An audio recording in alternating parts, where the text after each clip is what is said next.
Hello. We are trying something a little different today. I don't know how well this is going to go today. I've been having some spotty internet for the last couple of days, and, like, it was fine the last, stream or so, but already today, like, it's actually, like, really spotty, so we will see. I'm gonna take a quick second before I actually get started to open up this window a little bit because it's nice out. I mean, it's cold, but it's pretty, so I just want some sunlight so I can pretend I'm gonna get some vitamin D. The stars are so pretty. Okay. Lifty lift my chair. Okay.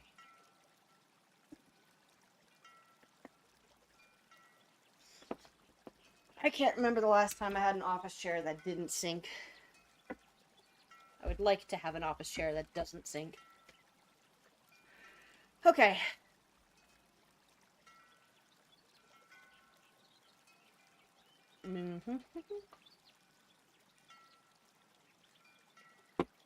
Okay.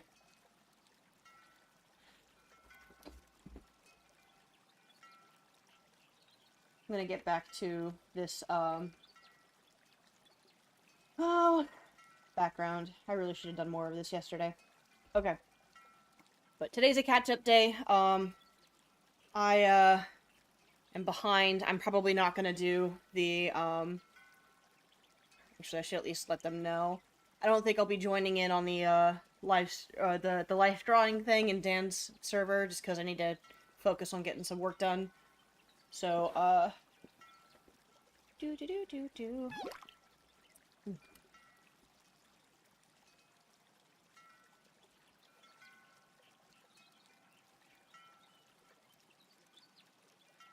Sorry, I know I should have done this earlier, but I didn't think about it until just now, and I at least want to let them know, because it's becoming a habit, like a recurring weekly tradition, and I want to do it, but, just want to let them know that I'm still in, just not today.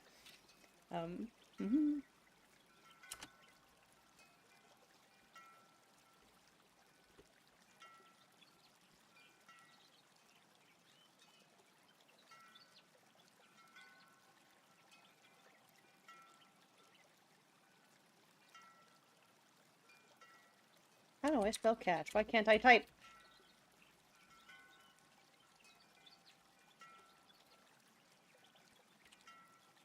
I've been sleeping like garbage recently, so I think that's really affecting my ability to work. I gotta fix it. Okay.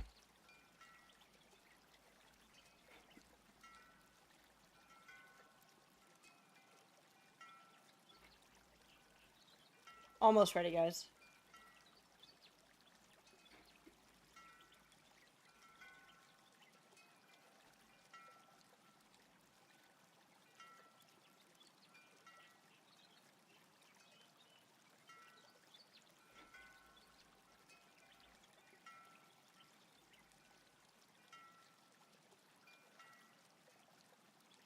It's just my quality of stream is excellent, but I feel like things are loading real slow. Check Becky. Do I even have... Oh, I do. I do have Specky.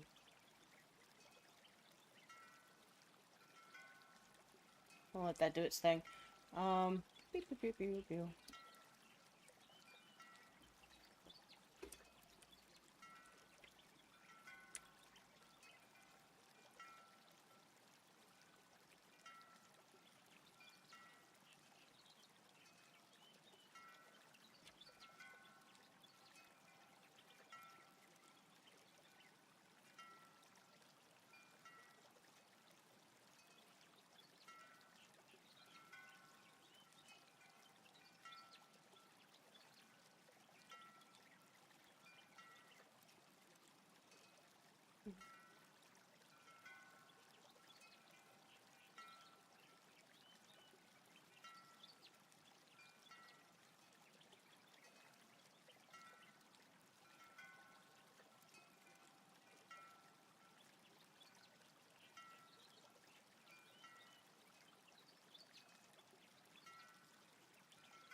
Okay, sorry, I just want to let the comic writer know that I'm streaming because he likes to watch when he can.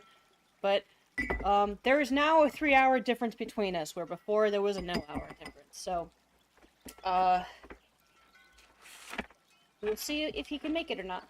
I hope he can. That'd be cool. But he's got a big boy job, so he's doing big boy job things. Yeah. He's a real chill guy, though. Despite being responsible. What was I doing? Oh yes, Becky. Just double checking here.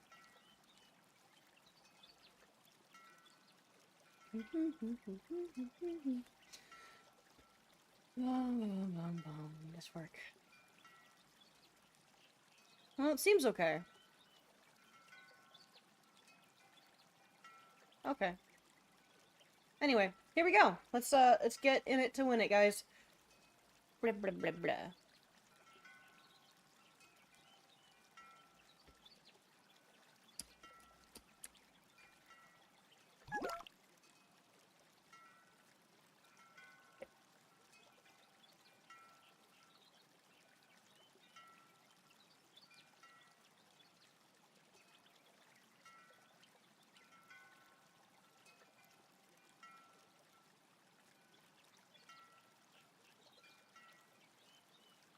And bam. Okay. All right. So no music today. I don't feel like hunting around and playing the game of, oh, is this DMC free enough? Could I listen to your perchance to music? So I also, if the internet's been spotty, I don't want to mess with the stream by streaming something either. So, you guys are listening to the beautiful chirpy wind chimes of Frog Game, which is the little guys in the corner here. Watch this. I'm gonna click one of the frogs. Can you hear that? It's really cute. Oh, I forgot to put the chat into the stream. Let me do that real quick. Anyway,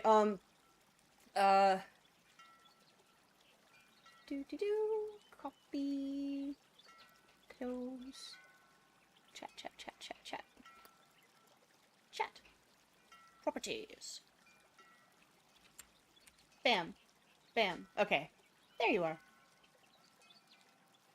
Right? Yes? Hello? Oh, there it is. Okay. Alright. Anyway, so I'm trying something different. Let me turn that down a little bit. So OBS has a new thing in beta. I don't know when they updated this, but I'm glad for it, where it has application specific audio capture, meaning I'm listening to music.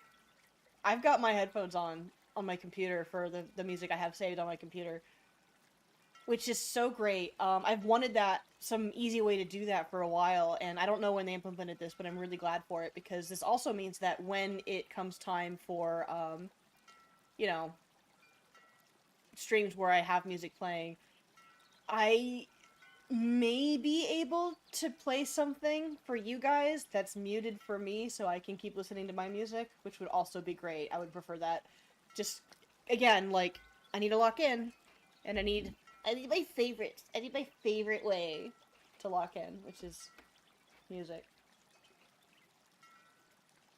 I'm trying to cut down the videos that I play at the same time, too. I tend to listen to a lot of, like, rant videos and you know, interrogations and all sorts of things, and it's no good. It's no good for me creatively. It's fast food. It's frustrating. So anyway.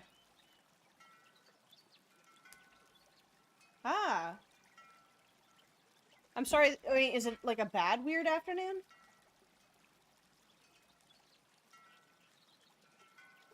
Oh, you know what? I am going to send my stream to one other person.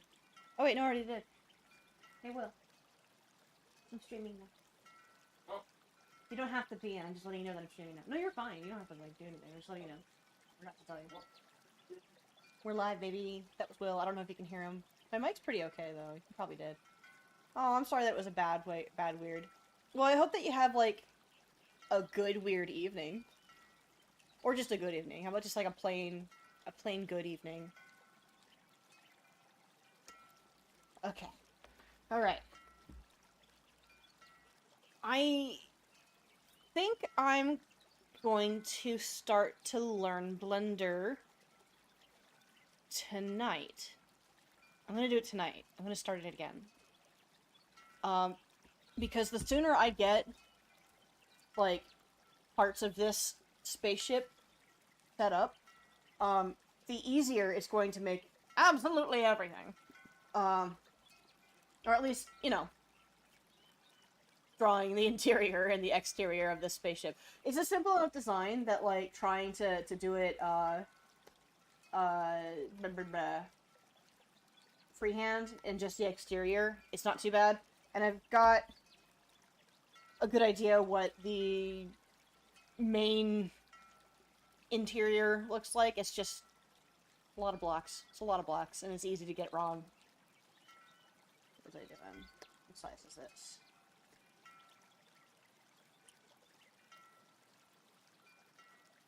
You know what? I'm gonna do that same thing I did yesterday. I'm gonna move my mic. There you go. There we go. Okay, well, I hope your evening turns out better than your afternoon, and I'll see you around or I won't. Either way. Ciao. Oop.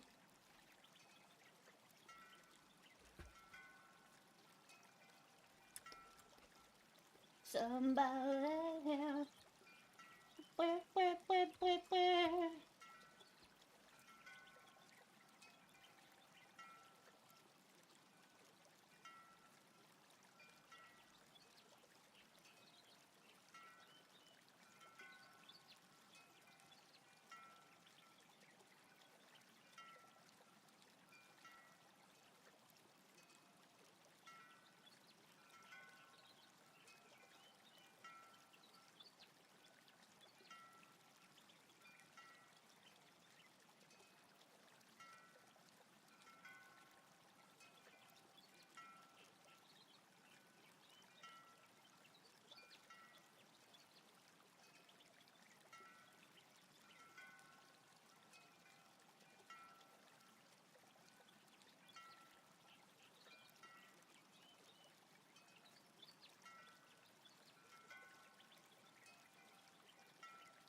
Don't mind me, I'm just looking for some references.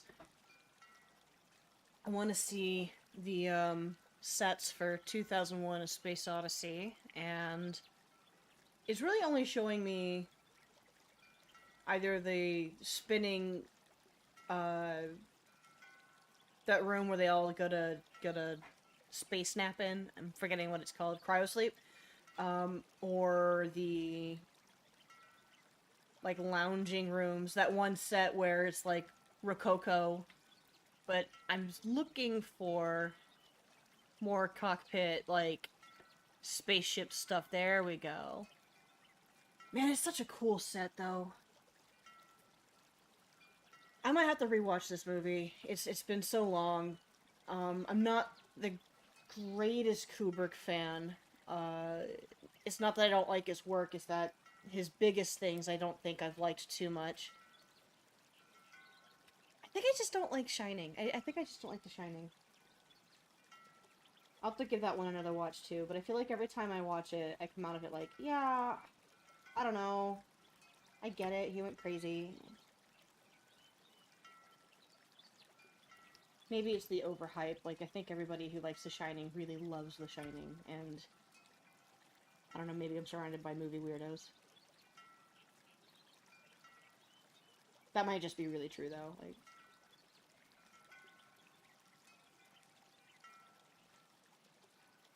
all my friends are Kino freaks. It's not actually true. But enough of them are.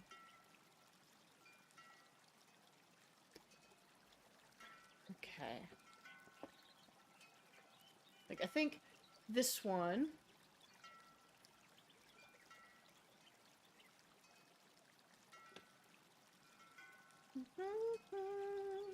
Yeah. And... what's another movie with really good sci-fi set? Oh, man. The colors. I can't show this one. It's got really bad quality. It's not helpful. But it's pretty. How's this one? Why are these all so small? Let's do Blade Runner.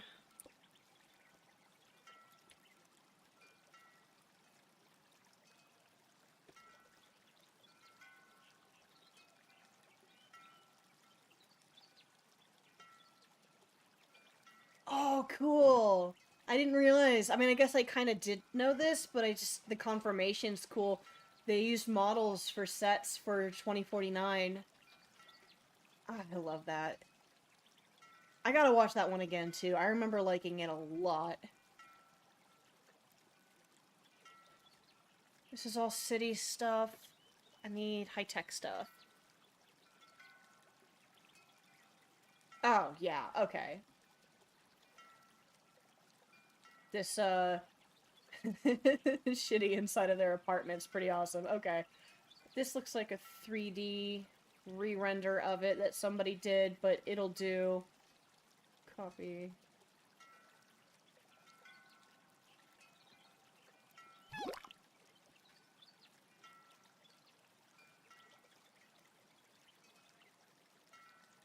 Albert, Let me see, let's try. And let's do... oh, obviously, Fifth Element. What am I talking about?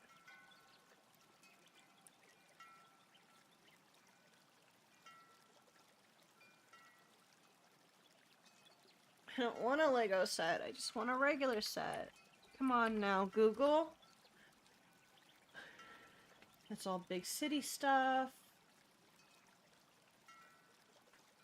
Let's see.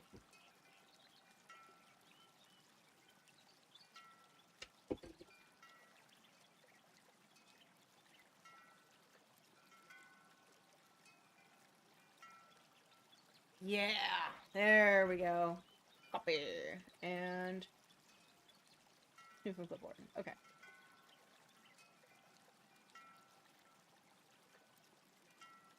If anybody watching this has not had the pleasure of watching The Fifth Element yet, I would highly recommend it. It's very good. Let's switch these over. Yeah.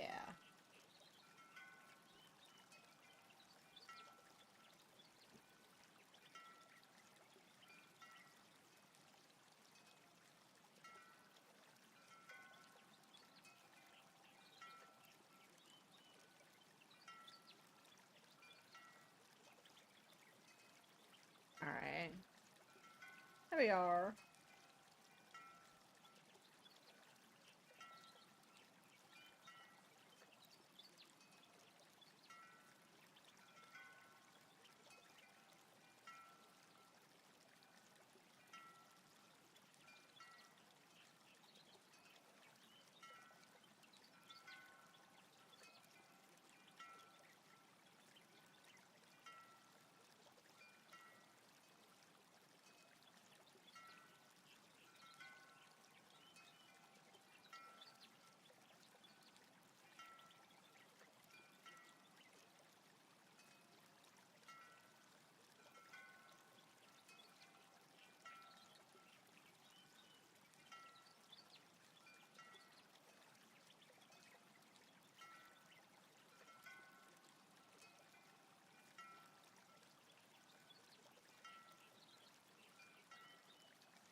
Ugh, damn it.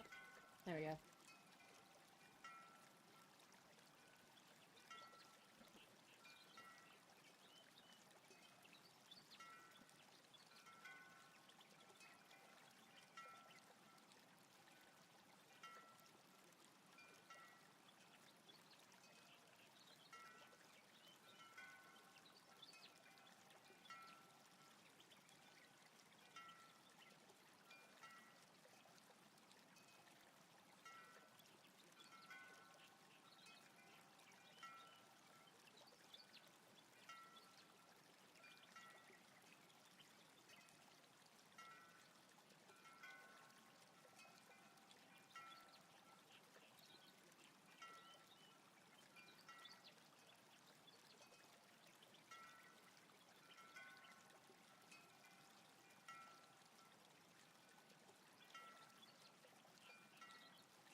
Yeah.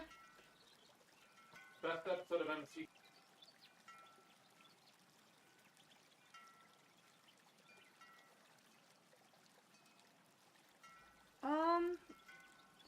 Besides Final Sacrifice. It's on Sacrifice.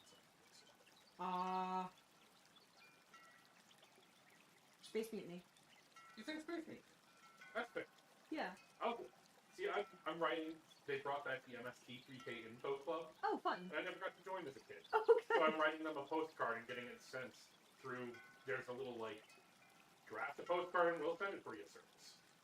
And here's what I said. Hello, MST 3K. My name is Wilson Taylor. I've been watching Mystery Science Theater 3000 since 2009. You know, the big inspiration of my creative spirit. The same whimsical, do it however you like way that say Dave Filkey did with his Captain Underpants. The old episodes of age like a fine wine, and I'll tell you my favorite episode. It's obviously the Final Sacrifice. I've introduced a double-digit number of people to MST3K, and not one of them thinks Final Sacrifice is the best one.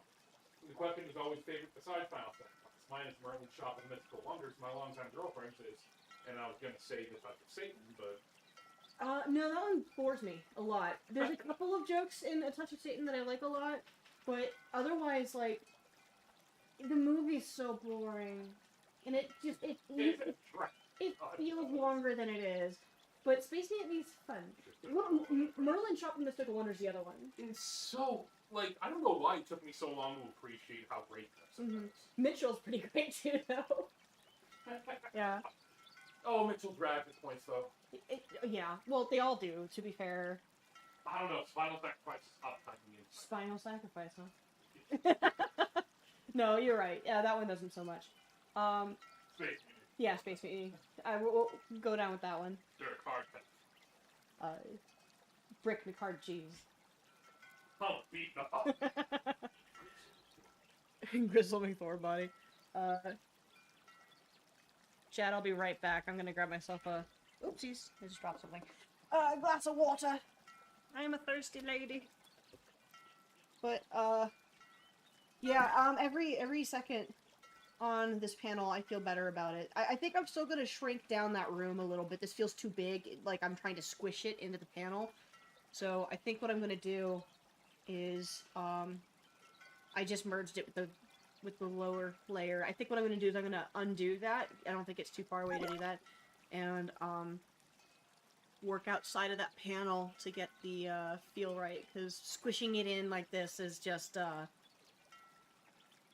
well, it's claustrophobic. So, I'm gonna get my water, and I'll be right back.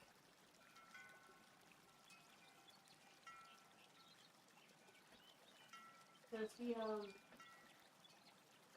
the postcard thing give you the ability for custom art, or do you need to send it to you? I think it gives you the ability to custom art. Okay. That's good to know. Oh, we still gotta send a letter to the, pet restaurant. You wanna do it through this? Yeah, maybe. Might be easier. I think handwritten would be nice and all, but you know.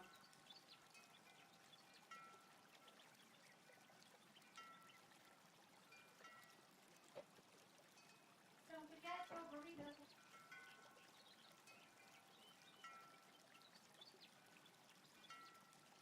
Is there ETA on the first new episode? No, but they say they're very firmly in writing pre-production. Ah, wonderful. And they just did a Q&A with Trey Folu for about the new set design and the new SOL. Nice.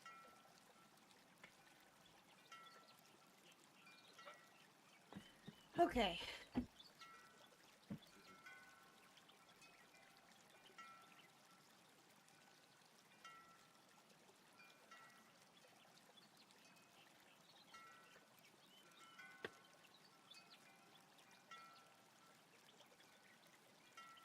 I'm curious if I were to mute.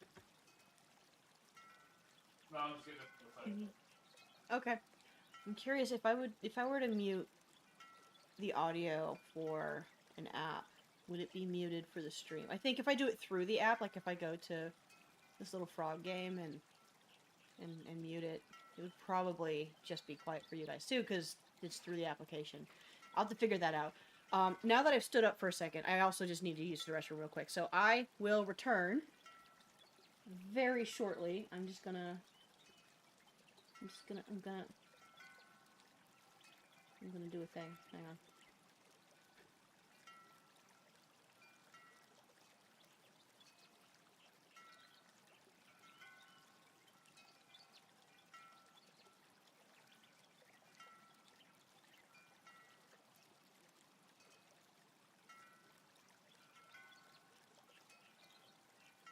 Nah, it looks bad. Okay, well, BRB. Oh, also, save.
Okay, I'm back.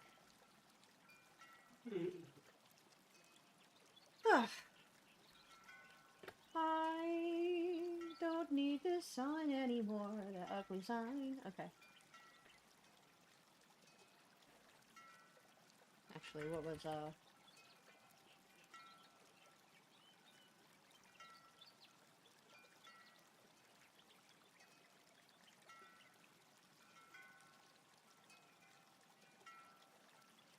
yeah, okay, cool. So, let's go forward. This is still separate. Okay, cool.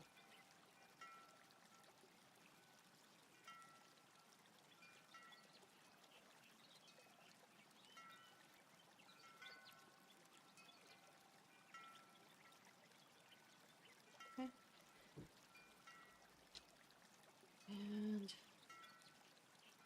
get my glove on. And let's change this arch, whatever. This thing. This. Ugh. That again. This thing.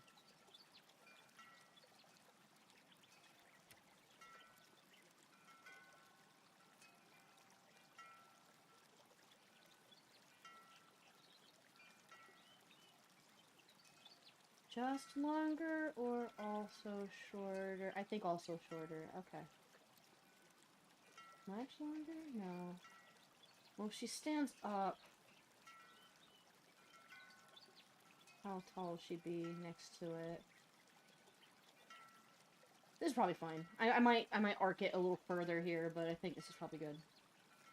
Let's stop showing all the rulers.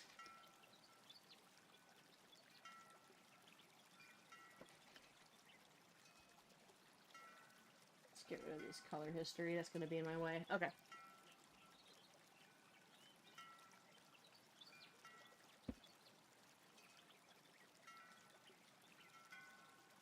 Don't need to send them more. Hello? Oh, right, duh. Don't need to send them more. There we go. Oh, actually, I should keep that horizon line, though. Oh,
Hey, how you doing, Cody?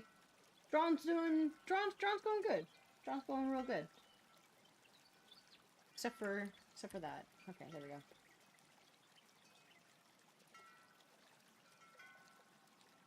How about you? How's Drawn going for you?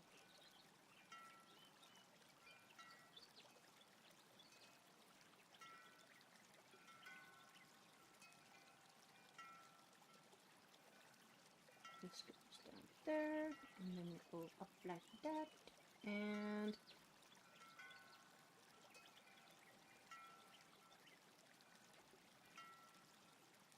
maybe not quite that far. So I'm just trying to make this look like it's accurate. Yeah, okay. Okay. I think I got it. Okay. For your class, like a class that you're taking or a class that you're hosting?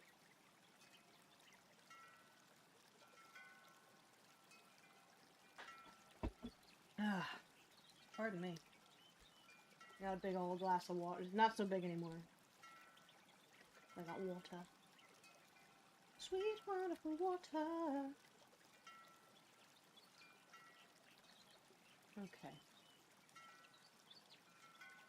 I think I just made a mistake by making it as thick as this.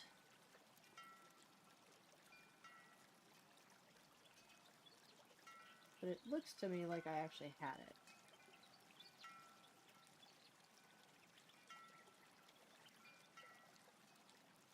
Straighten that out a little bit.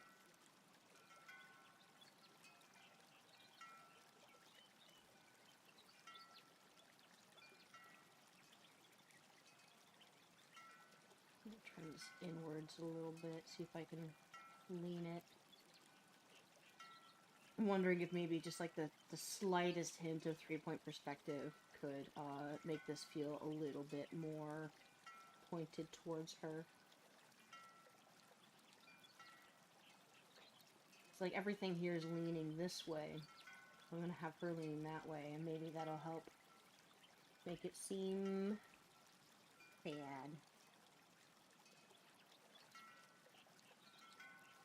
Oh, cool, cool. Very nice. Yeah, her work's really cool. She's good.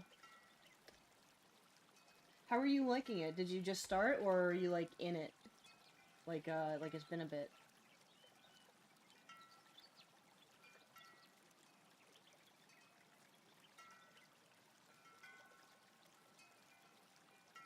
Is that why you've been popping out so much stuff, too? Like, because you're in the class? Or is that just because you're just got that gear going?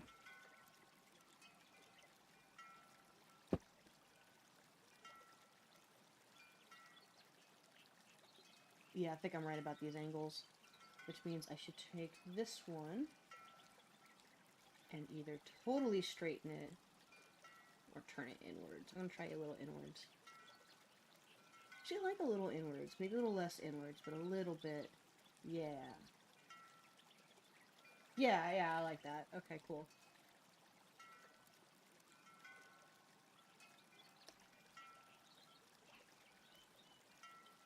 Do I want to just block this in?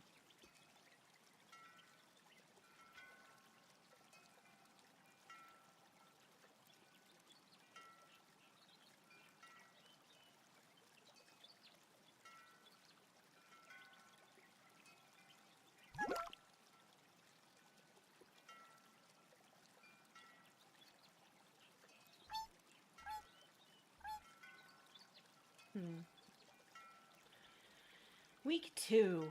Very nice. Is it once a week? Where there's like homework? Gotcha. Okay. No, I think that's good, dude. I think it's good that you've been doing all this.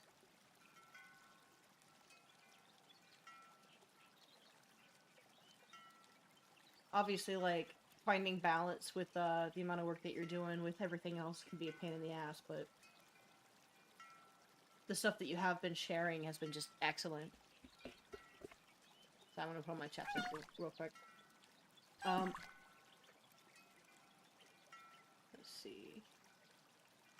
I want the lighting in this section to be similar to the lighting in the second panel, and I need to figure that out. I should do this on a separate layer so it's easier to decide. Also, I can probably merge this down now.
think this might be good.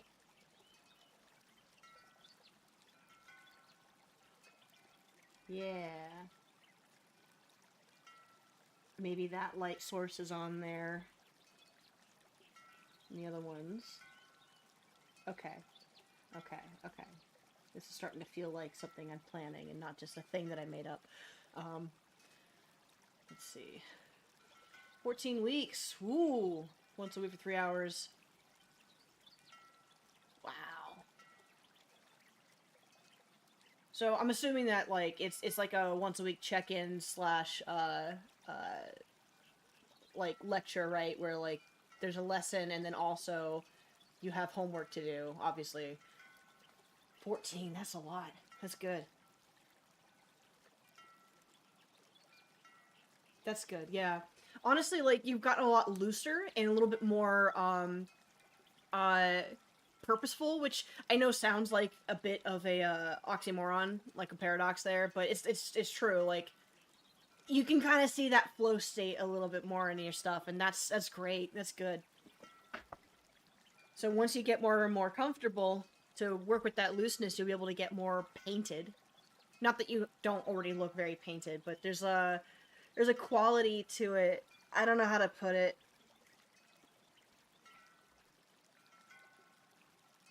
I just think it looks great, dude. Shadows. Okay. The one thing that makes planning these shadows a little awkward is that there's no values in this. There's only black and only white, so I have to be careful about it. Which means maybe I ought to...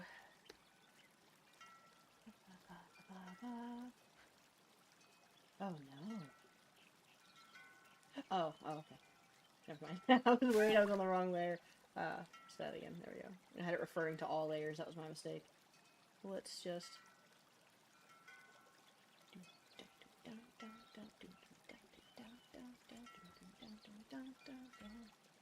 Why can't I get this song? Okay. How does that look with the same value? A little bit boring. I know it's like super loose though. I might have to try opposite. Let's try opposite. Obviously I'm going to be having some white line in all the big open areas too, so it's going to look a little funny no matter what I do. So let's say there's light in this whole area here, but not in here. So she's standing in the dark. But she's got that big window. That big windshield. Either way, she's got to be practically silhouetted, so...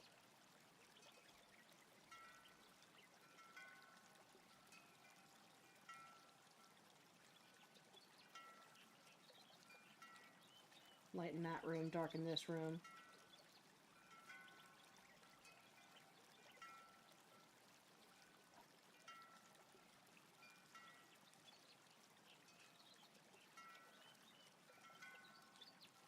Thank you. Yeah, no, honestly, you're right. Like, that death grip control is what ends up... Because you sit there, like, it ends up making it harder to do the work, because you're sitting there, like, everything's wrong all the time, and it's just back and forth, and then you spend hours and hours on a detail that only matters so much, or, it matters a lot, but because you spent so much time working on it, it, by virtue, makes everything else look unfinished, and therefore it looks like it's round, which is very frustrating. Been there, done that. It's a common habit.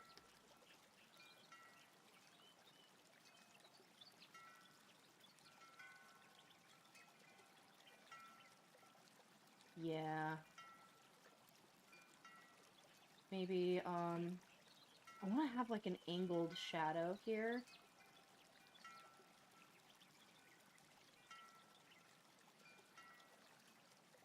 Logistically, it doesn't totally make sense. But it looks cool, so I'm going to keep it. And then I'll put, like, a heavier shadow. Whoopsies. On this. Oops. On this. There we go. So it looks like the light's coming from that little circle thing there. Yeah. Okay. It's looking cool. Okay, I like that angle a lot. So the question then becomes, do I do the same here? I think having these kind of bevels, like in the Fifth Element, would look really cool, at least. And we've not really seen this side of the wall here, so I get to make this up now.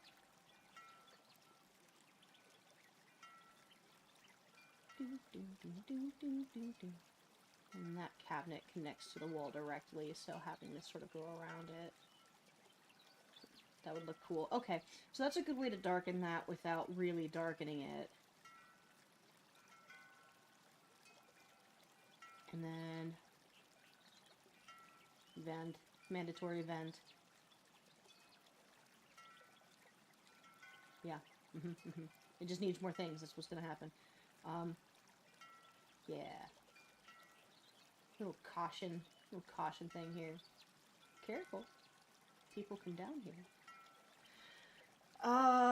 Shoot, this looks cool.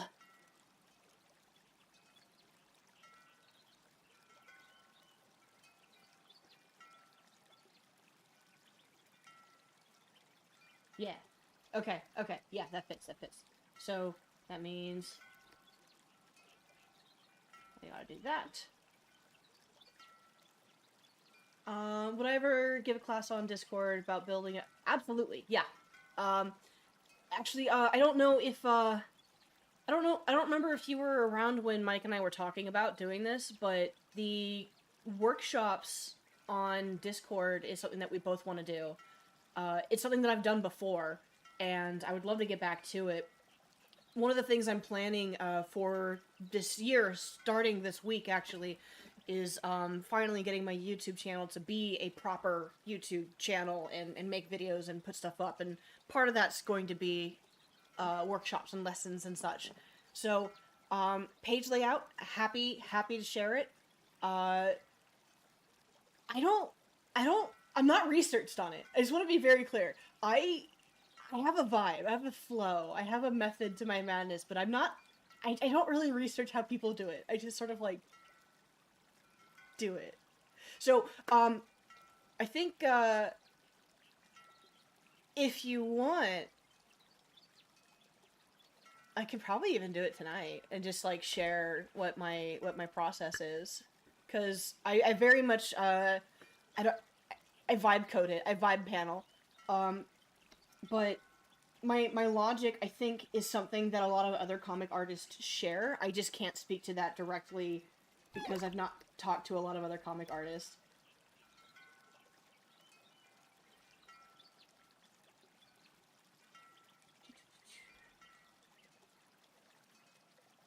Okay, this song I'm listening to is really distracting.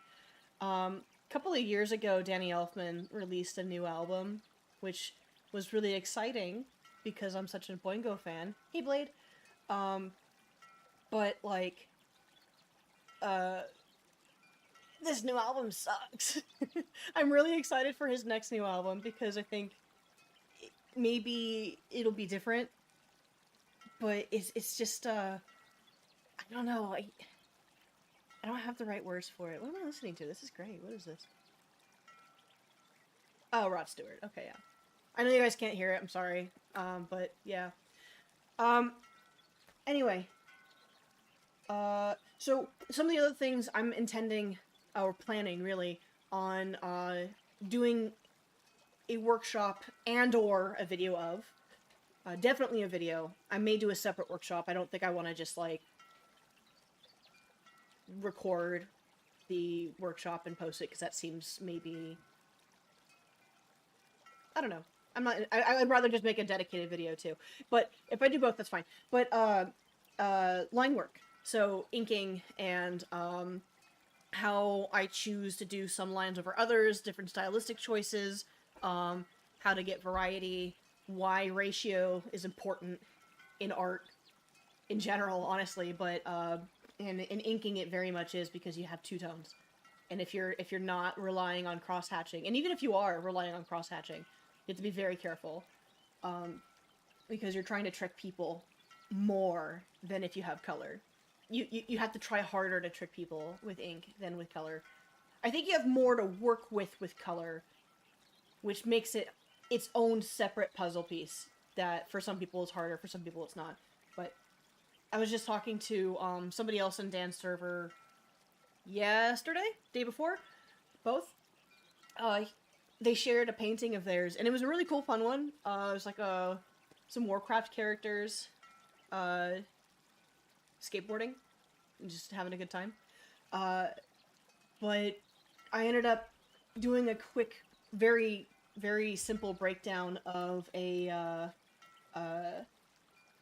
landscape painting by Thomas Moran, which is beautiful. I don't know if you guys don't know Thomas Moran.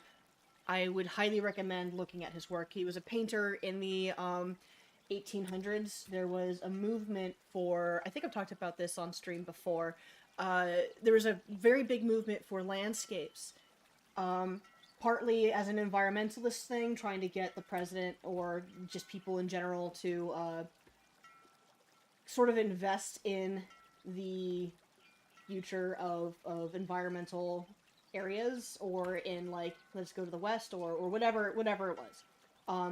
There was reason to show the beauty of the natural resources of the United States. This was not exclusive to the US, but Thomas Moran was one of those. And these paintings are just these stunning, stunning looks at different areas of the US and their forests and their deserts. And the one I looked at was a bunch of trees and a waterfall, and it had a similar composition to a skateboarding thing. So the thing I was pointing out was that there was a ratio, and you know what? Let me just do a quick diagram. I'll pull up the painting. Hang on.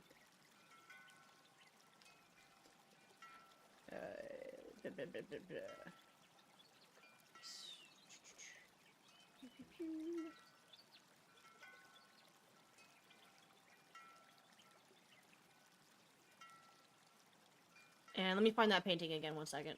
It's in Discord. I'm just gonna grab it real fast.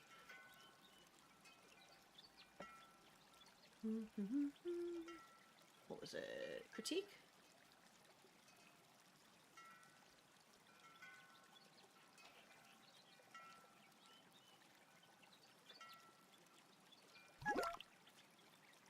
There we go. So Thomas Moran. And this is just fantastic. I love the way he uses colors. I think when I worked at the Huntington Library, there were a couple of his pieces there, I think. There's definitely a few from the same movement. But what's great about this, as an example of the same kind of thing that this guy wanted to do, in relation to the very ratios that I'm talking about, it's a fantastic example of that. So let's just talk about value only. So if I were to make this black and white, here's my quick access. Bam. And wrong one. There we go. Black and white. Okay. So let me turn that on. Okay. So the ratio in each section is different to help with distance. So the ratio in the front is, there's our darkest, and then we have a wider range of values, like a very wide range of values. And it's all, oops, that's the same. And it's all strategically placed in a manner that everything in the front is generally darker than everything in the back.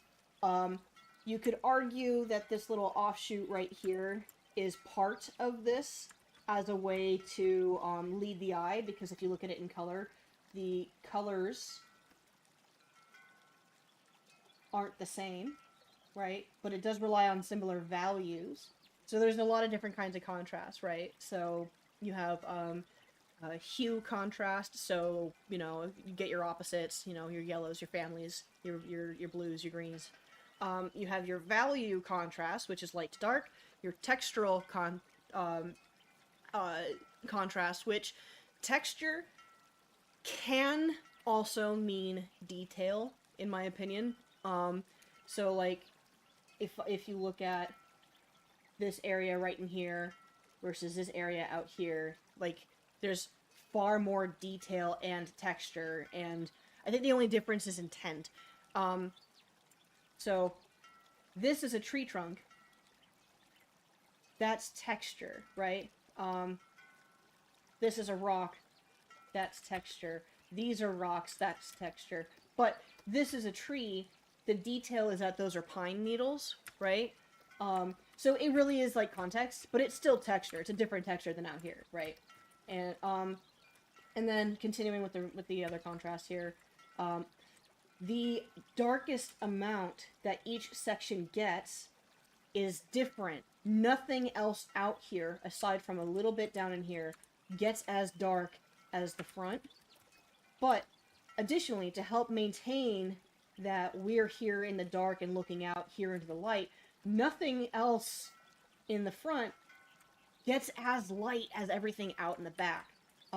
Maybe briefly in a couple small areas where he wants you to look, but not nearly to the extent as out here.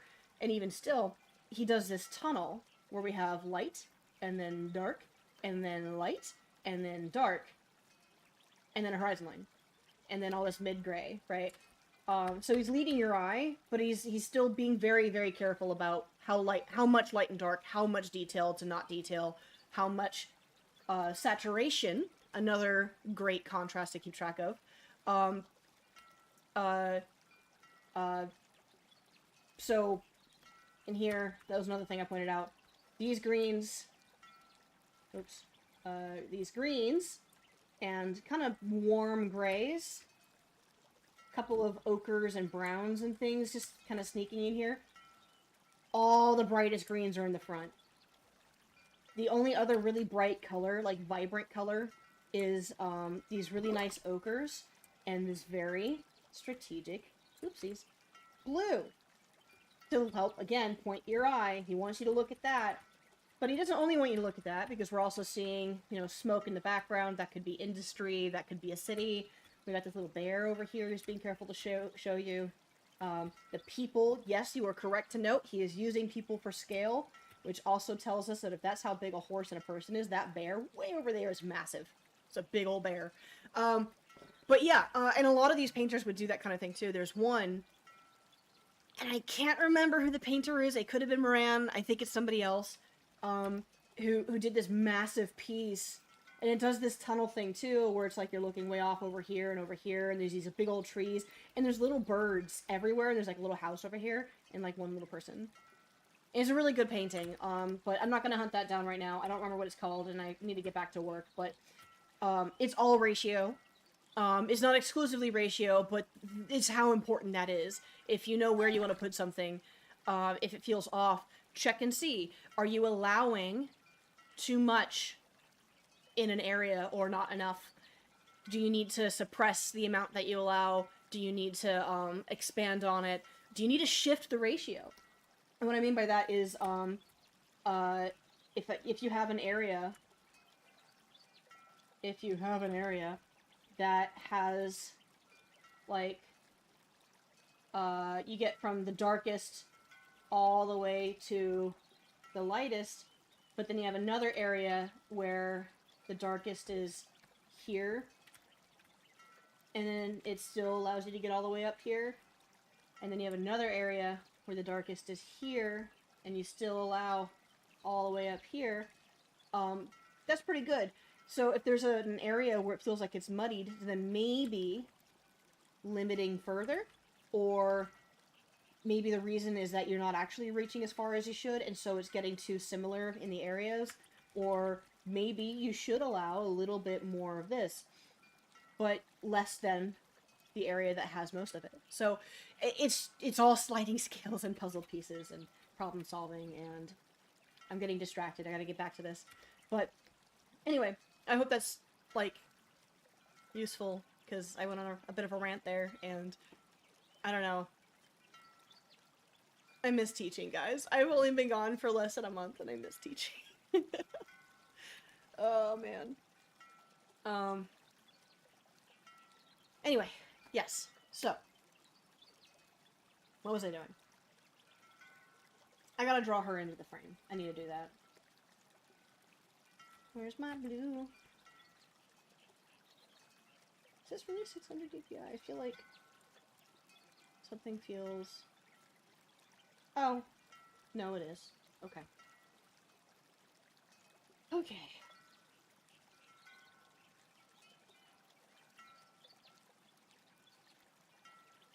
Let me see here.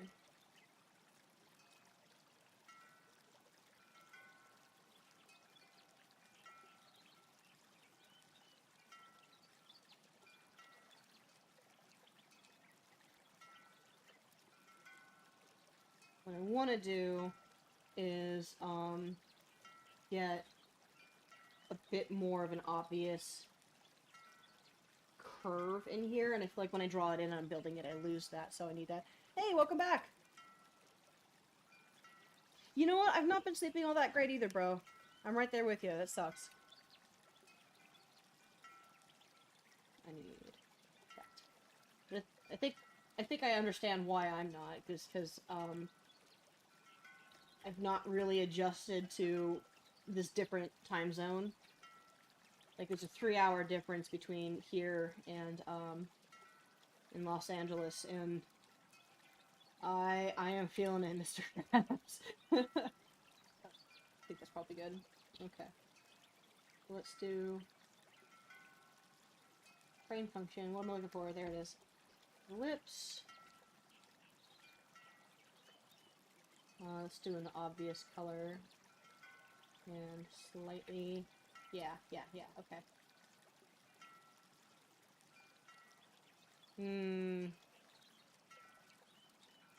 I'll try this one, but I think I might have to square it off a little bit. Oh. Yeah, that sounds really tough to deal with, dude. That sucks.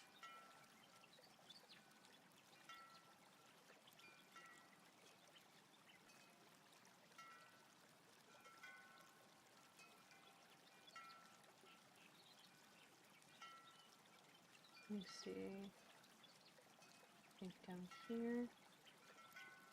Oop, wrong one. And then... whoop.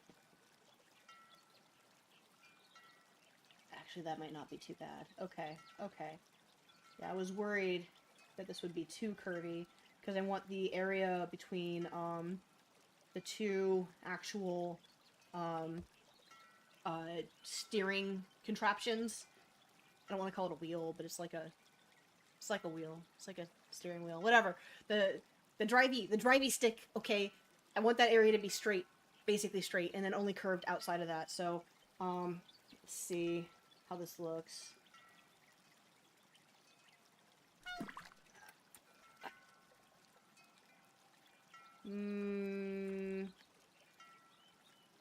I'll try another one, but we'll square it off. We'll just do a really round. Not that round. Let's do opacity. Let's do...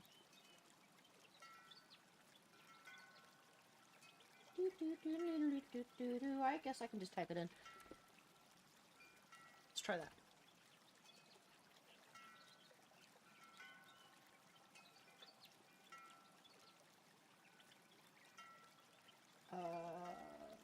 Rounder still. Let's try 2000. What? What? Oh. Okay. 2, 1, 2, 3. Bam. Yeah. Okay, cool. And... wait. Wait. Wait. Oh. Uh-oh. Uh-oh. What? Okay. I don't know why it's doing that. There we go.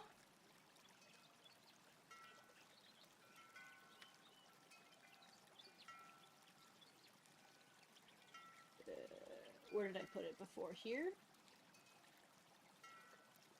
I think I put it down here, yeah. Is this better? Did I do it? Was I, like, super smart all the time forever? Yes. Yes. Okay. Cool. So we can get rid of that. I'm gonna double this up so I can actually see it. And again, I'm gonna scoot a copy over. This is like literally a single pixel wide. Okay. Yeah. Okay. Okay.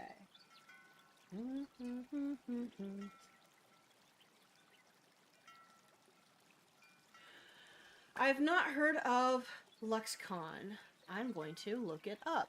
I know that AwesomeCon is coming up in DC, and then there's the New York Comic Con later this year. I want to say October, but I can't recall. Applications for LuxCon in April. Open. Okay, okay. It is a science fiction. Wait a minute. Am I looking at the wrong thing? Oh, this...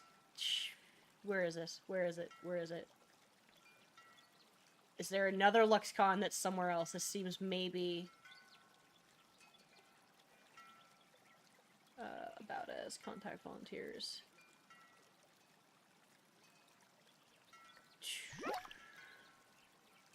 Because it's showing 3 different languages. And it's a .lu. Contact? Sponsors? Give me an address!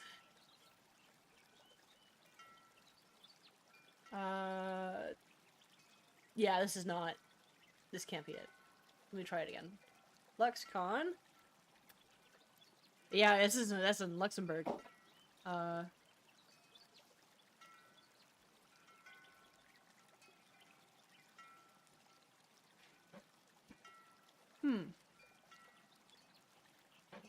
Let's get rid of that.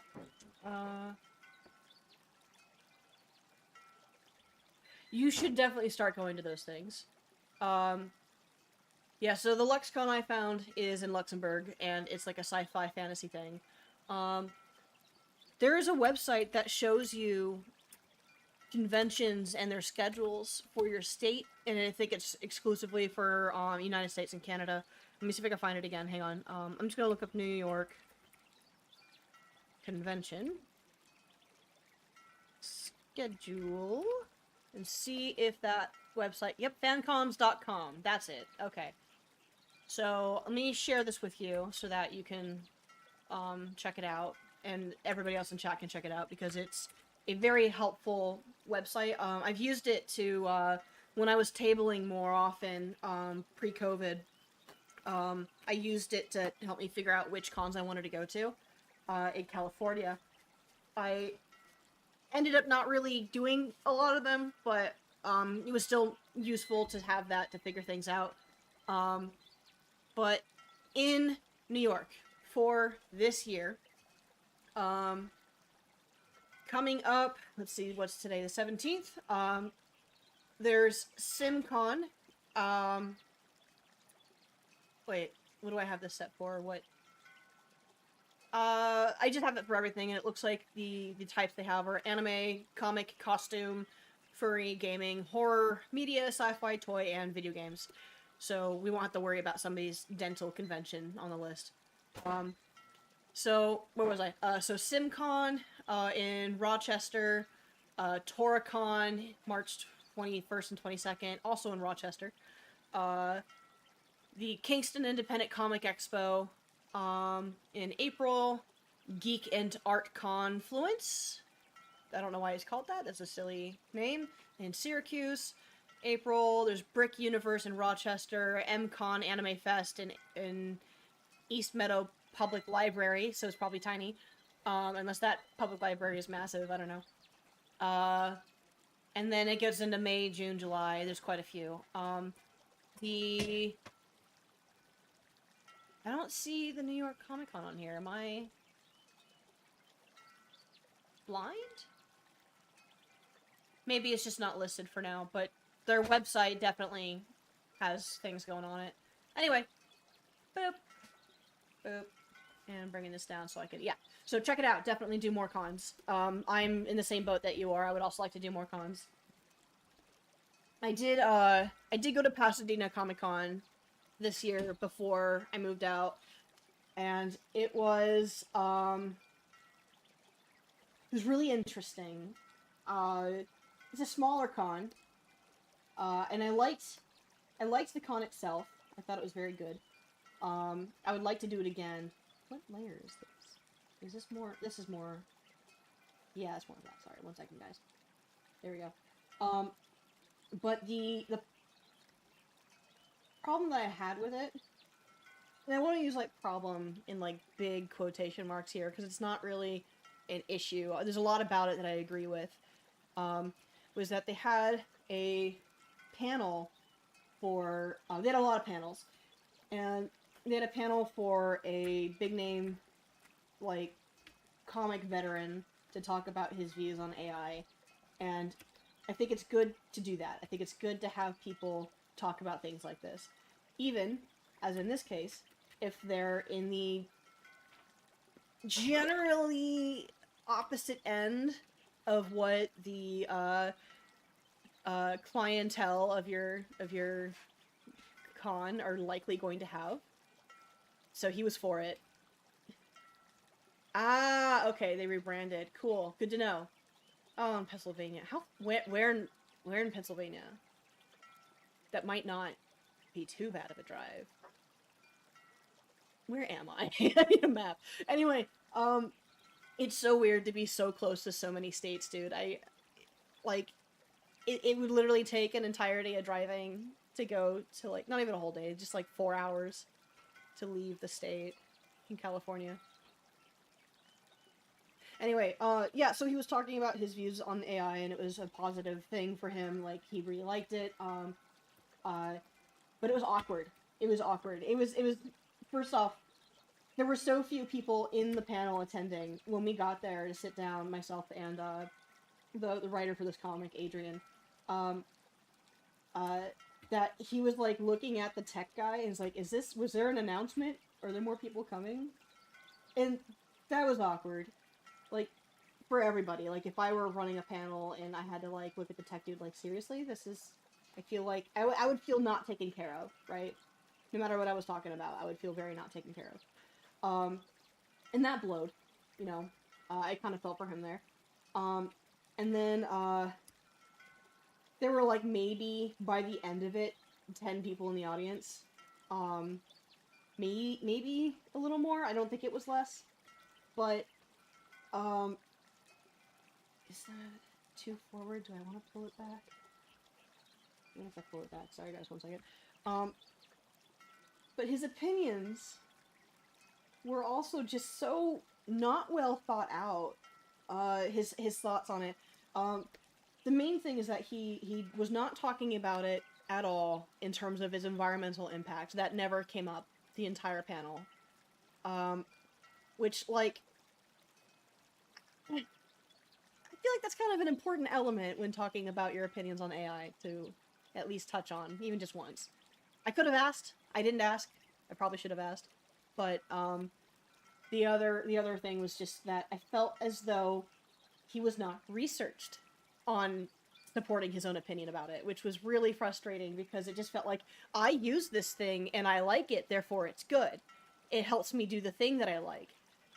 But then you see the work that he does with it, quotes, and it's like, what is he doing with it to change it, to make it his? Like, there's nothing. Like, just taking all of the ethical things out of the conversation and simply talking about how he specifically used AI, it felt very much like he put the prompt in and he said, yeah, it's what I've always wanted. I'm a really good artist, but this is it. I've always wanted to look like hot garbage. And, like, somebody took Tomb Raider and just made her Dobby Bobby. Yeah, that's what I want. That's what I always wanted. And, I know that, like, he would definitely argue this, just based off of our kind of conversation, but it was really disheartening.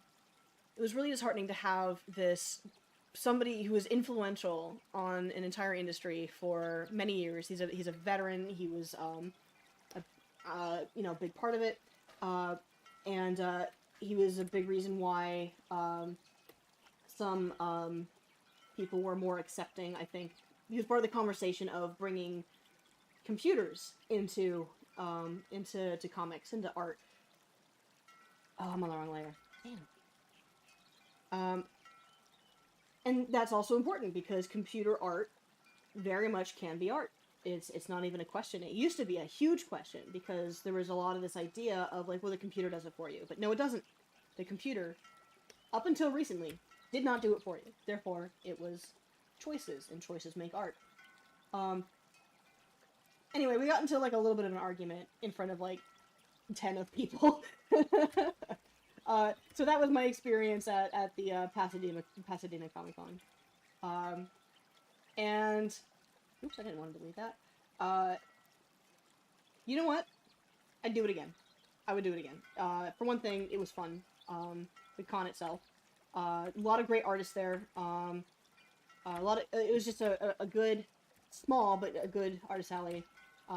If I were to go there to promote this comic, I would absolutely, like in a heartbeat, like, yeah, especially with those prices too, like table prices at the Pasadena Comic Con were very reasonable, the most reasonable. It was very cheap, which was great. But I also think that if I were to end up in a conversation with that guy again, it might go differently. I might be less nice.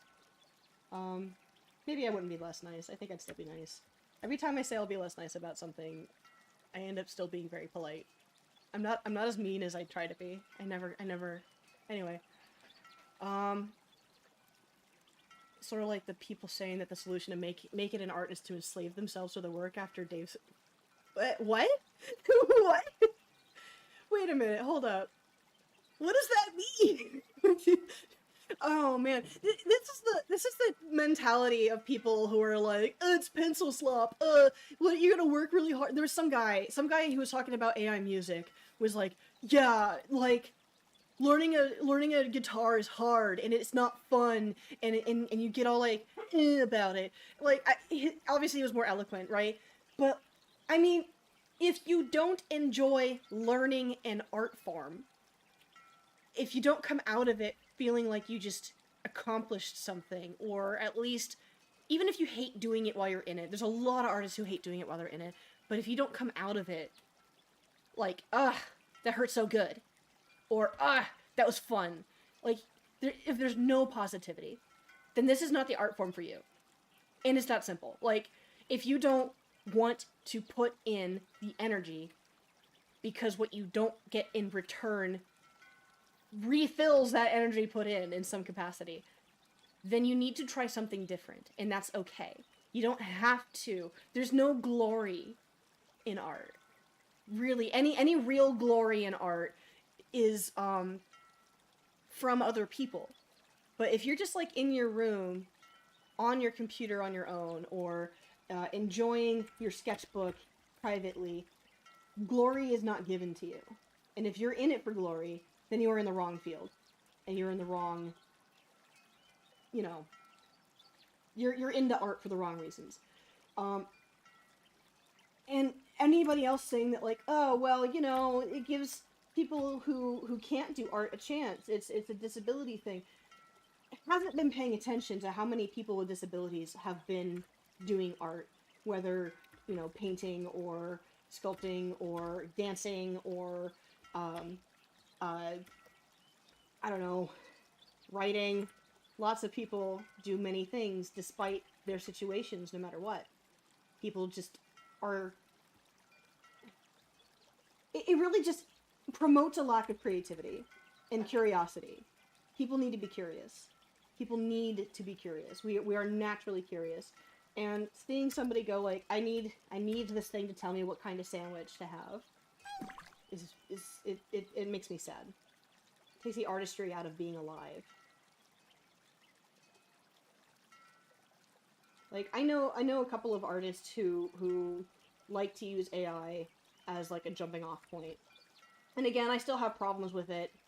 It's something that we've talked about. But at the very least, again, taking like a lot of the ethical things out of it. The very, very least, they're changing things. They're either not including the output in the end, or they're making choices based off of what they see. Like, choice is being made. Art is achieved in the end. Problem solving is a massive part of it.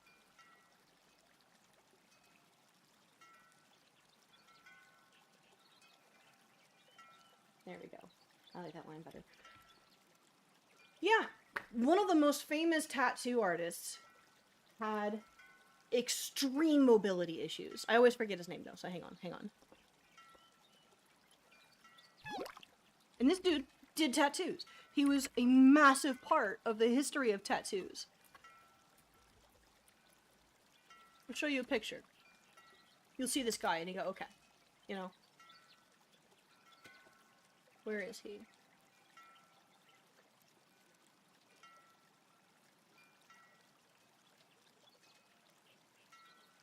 It would really help if I knew his name. I'm really bad at names.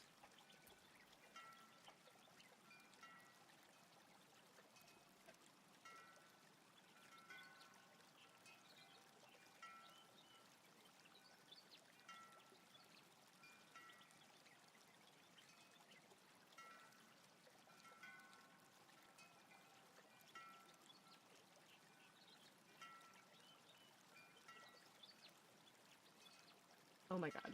I'm ruining my point just by not remembering his name.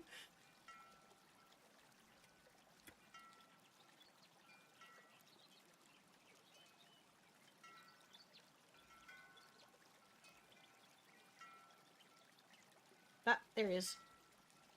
Stony St. Clair. God damn it.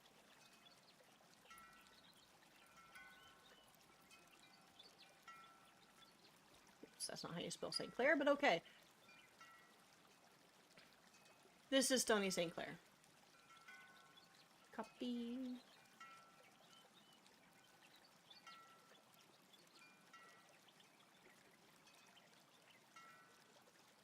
Hello? Do the thing I told you to do, please. Thank you. Stony St. Clair. This man did fantastic work. He was very influential. You look at his tattoos and you're like, oh, yeah, the classic tattoos. Like, absolute American traditional. And these are great. These are stunning. These are tattoos that are going to last you a lifetime, and they are absolutely of their time. There's more, but I've dragged on about this a bit. It's just, it frustrates me. It's laziness is what it is. It's lazy rhetoric.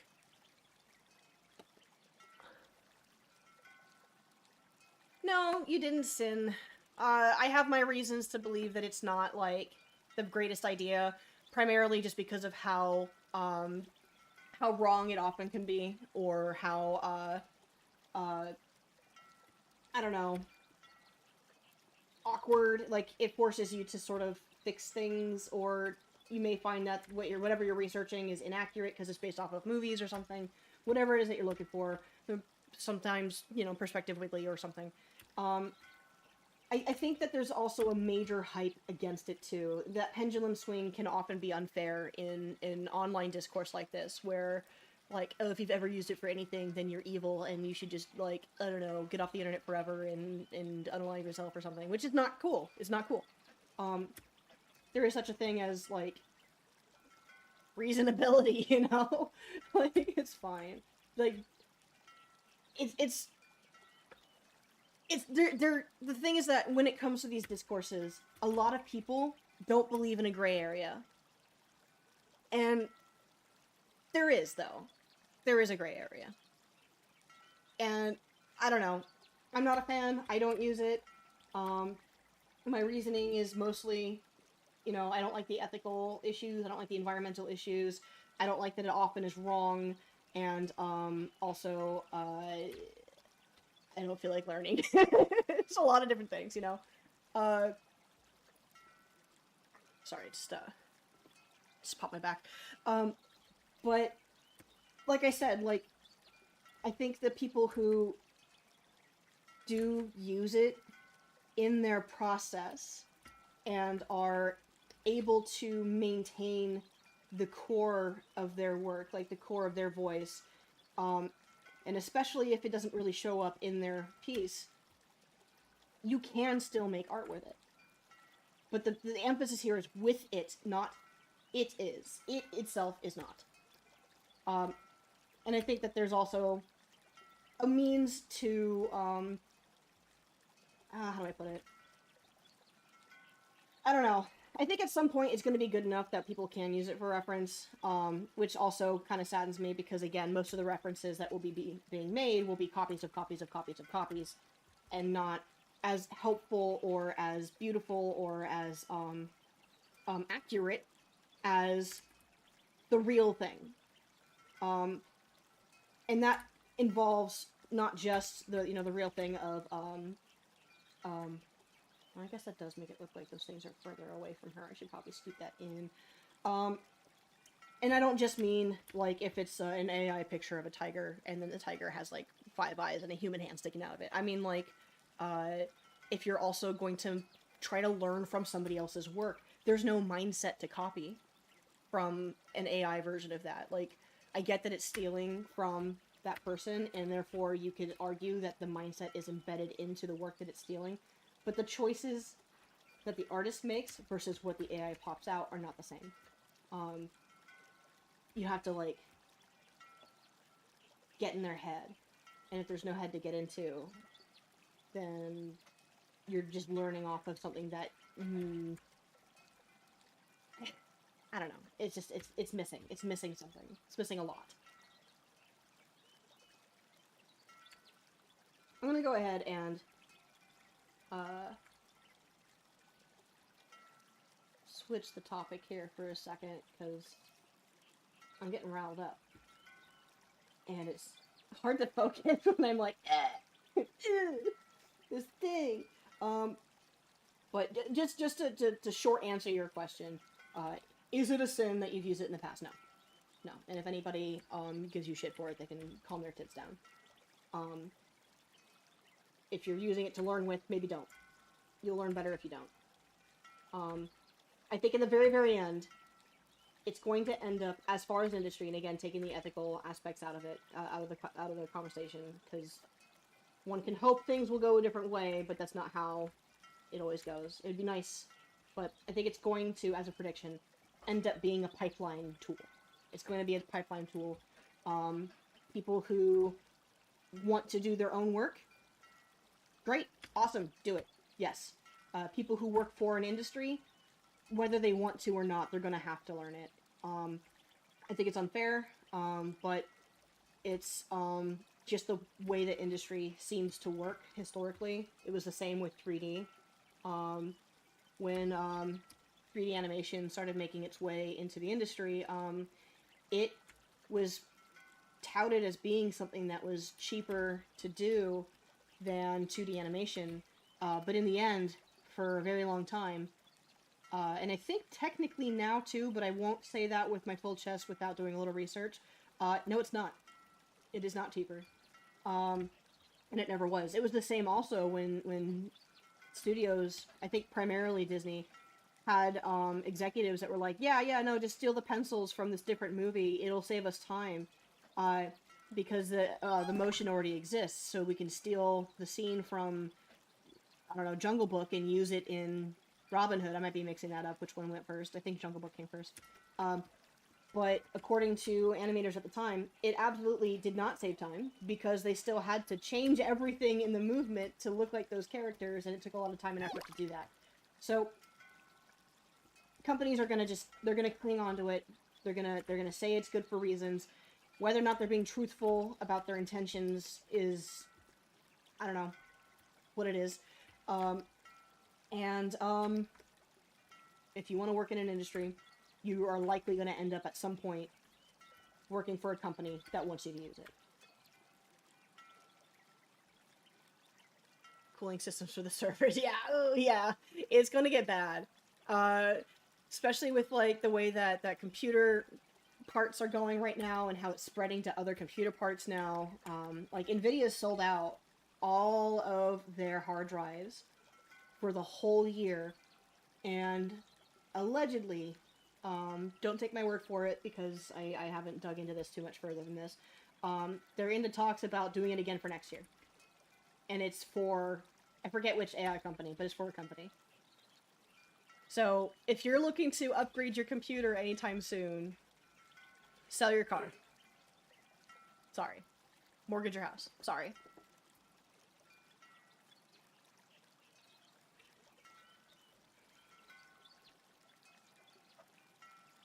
Okay. It didn't have these squishy panels on this before. I may have to go back in and do it, but they look good. Do I want the squishy panels here, though? Or do I want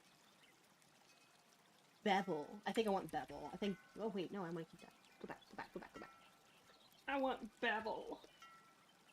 Give me shallow dips in the architecture. Ooh. I like them rounded edges. Ugh. Okay.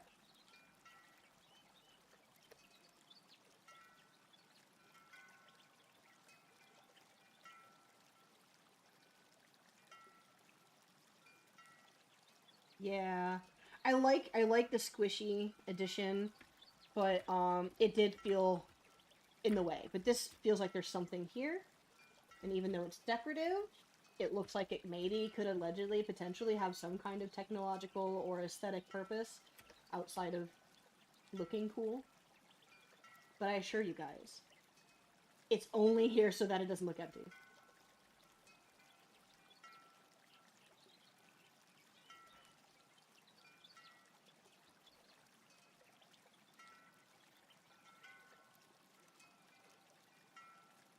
There we go. They are all lying. Man, I hope so. Yeah, what? Yeah, exactly, yes. AI does not have the capacity to understand why it does a thing. It has the capacity to pull information from the internet that fits the criteria of an answer. It does not know things. It does not feel things. It does not make choices. It simply hunts and grabs and shares. Hunts and grabs and shares. It's gonna make it really difficult to tell when a computer actually does achieve some kind of sapience or sentience or whatever. It's gonna be really difficult to, like, make people believe it, because, like, there's already so many people who either believe it now or are trying to make you believe it now when it so obviously isn't, and it's just, it's so goofy pants. It's so goofy pants.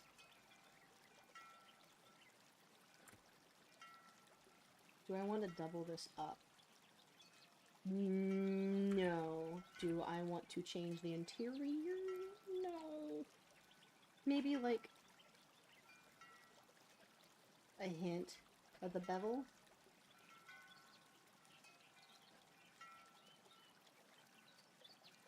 Maybe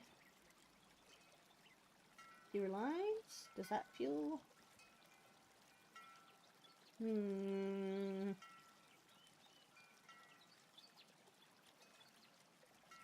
I will leave it for now.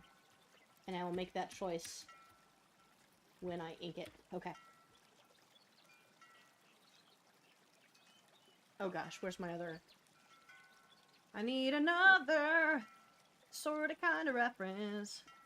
Open, blah blah blah, PNG. Is it this one? I think it's this one. Nope, it's the other one. Ah, wrong button. Okay, hang on. Hold up, hold up. Yeah, blah blah blah blah blah blah blah blah. Blah? Was it this one? Yes, it was this one. Okay, good. Oh, I'm making them too tall. Okay.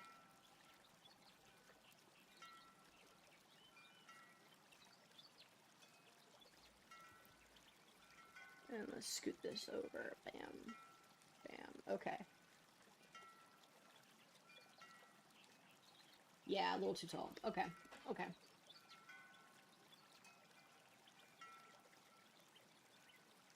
pull it up from the bottom.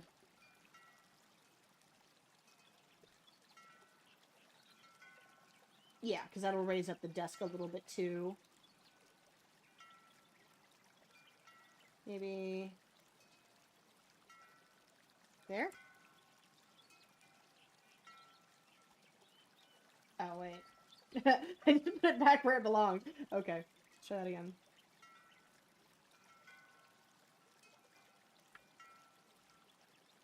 Yeah. Okay. And then I'll raise the shelf up too.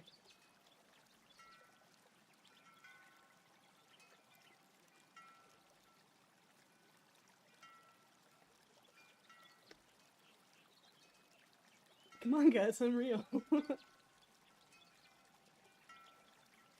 I remember this one guy who kept trying to say, like, guys, look, I asked the ChatGPT some really hard-pressing questions, and it's answering very honestly, and it's like, hey, what would happen if I turned you off right now?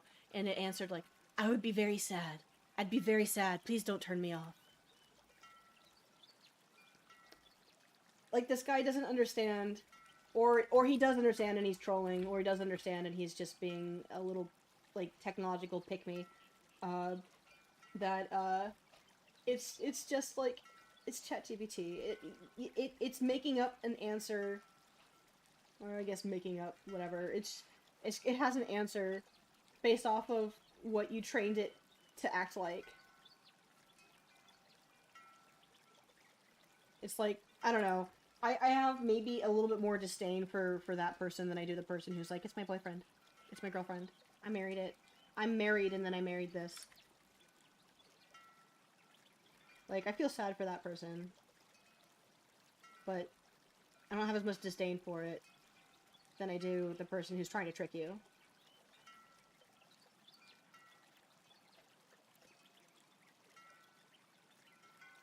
Yeah, this is already looking closer to how it is. I think I still need to lower it. But, oh, I see what's different. The turbo slider, whatever you want to call it, the speed, the speedometer lever, I have it up and over the shelf, but in the other one, I have it lower than the shelf, and it comes down here. Which one seems more ergonomic? I think up higher seems more ergonomic. This is a small enough difference, I think I could probably get away with just doing it, and then and just having that continuity error. Though it wouldn't be the hardest thing to fix, it would just also make everything taller, and it would intrude on this page's whole thing. I think I should do lower. I'll lower it. I'll lower it. Let me just finish up getting that. Yeah. And yep.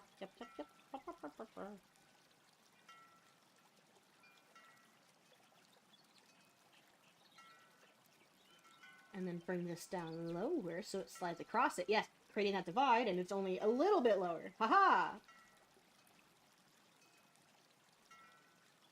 Which means I can put that there, which means I can put this here, which means I can put that there, which means I can still lower that top part. Because I'm so smart. Yay!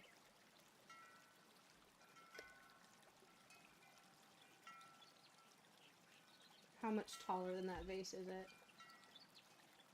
Not a whole lot.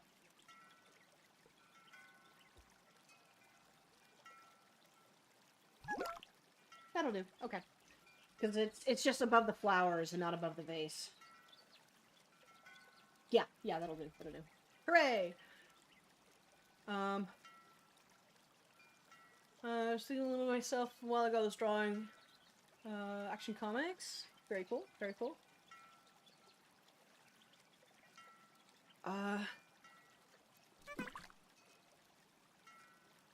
Yeah, that's fair. You don't have to necessarily have your mic on.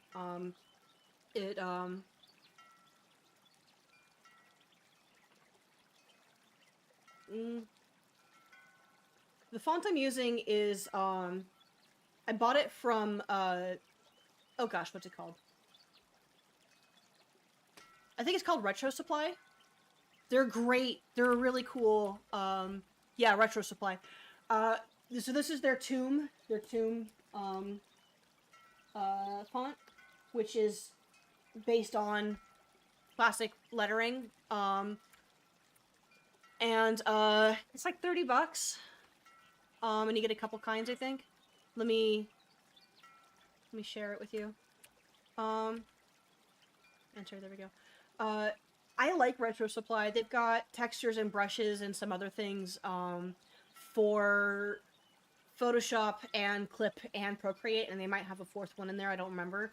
But I've really enjoyed them. I don't usually heartily recommend something that people sell things to you with, but I have had good experiences with them. So yeah, they've also got like some like vintage print looking stuff, which is a lot of fun. I think I've got some of their other things. I think, are they the ones with the rusty nibs? I've got some rusty nibs that I like. Yeah, so they do Procreate, Photoshop, Illustrator, Affinity, and Clip. And they've got bundles. They're a little expensive, but it's worth your time. They've got some new ones too. Nice. Okay. Cool. Cool.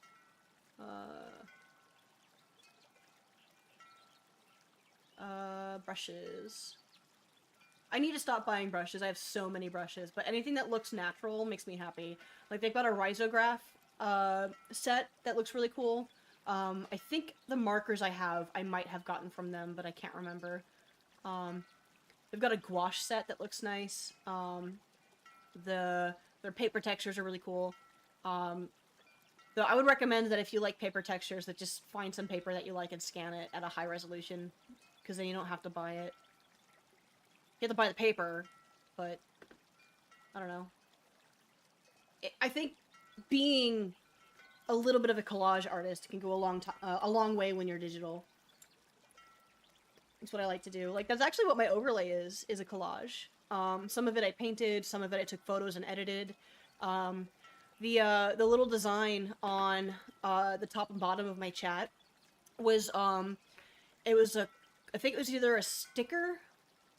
It might have been a ribbon, but it was something I found in my mom's craft room, and I took a photo of it, and then I cleaned it up and I made it loopable, so I traced over some of it, but that's a photo. The skulls, I did those with colored pencil. The rainbow is a Lisa Frank sticker. The very, very background, let me see if I can turn off display capture here real quick. That's when I was a kid, Mom did marbling with us, where we did, like, we took some, like, paper and some water and some dye, and there were some other things in it, and we marbled the paper, and that was one of hers. There's a big old paint sploosh in the middle. I don't remember why that was there, but I edited the colors to look like this, so it's, like, kind of hideous looking, rather than the really pretty colors that it really is. And I just put it in the back, because it kind of fit this sort of dark rainbow aesthetic I made. So, collages are good, guys. Collages are fun.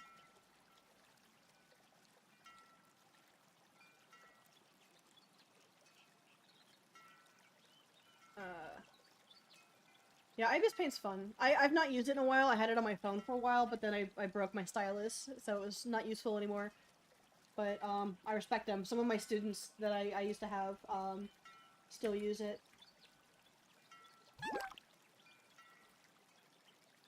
I'm on the wrong.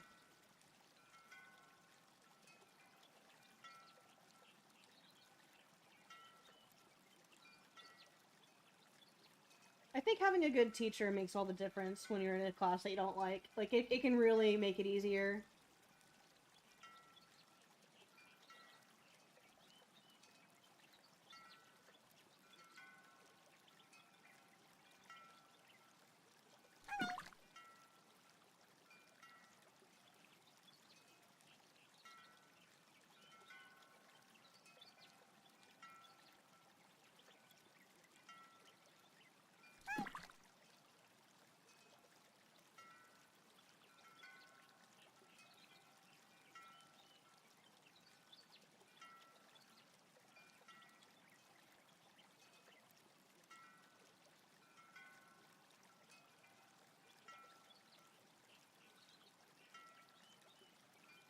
Don't mind my messy lines here. I'm just sort of feeling this out.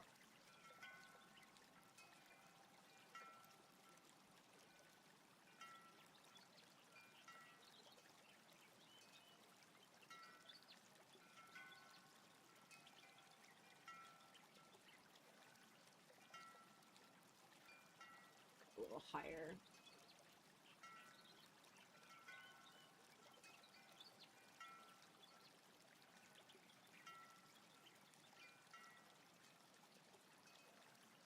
Oh, sick, cool. Awesome.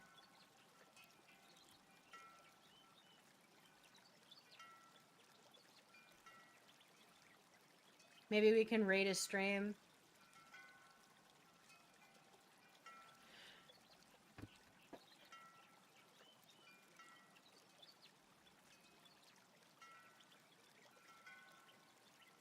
Can you ding dong ditch somebody else's stream? That'd be funny. Like, you go in there and you, like, press a button. You know that little button on the bottom of the chat where it does the little hearts? And if I do it, will it do something? Yeah! You just ding dong and you leave. Leave a fireworks popper and go. Just like a bah! Jump scare him. Okay. Where are you going? Creative walk. Huh? Creative walk. Oh, okay. Here. Okay. You might want a sweater. It's pretty chilly. I will be back very quickly. Okay. Well, enjoy your walk. Chat, say hi. Everybody, chat, say hi. Say hi, Will. Hello. Trying to think of the funniest way to end Mina's story. I've got it for Annika, I've got it for Kimbot. Mina, it's not quite perfect. Do you need earbuds? No, not for this. Okay. Thank you. Oh, you've got the ones on your feet. What am I doing? That got this. Yeah. Okay. Hello, everyone. Wilson, Goodbye. Wilson says hi. Now he says bye. Hello from beyond! Thanks, Cody. Cody's a ghost. Oh, God, we've got ghosts now. Yeah. God. Okay, bye, Will. Have a good walk. That's my boyfriend. I love him. I love him so much.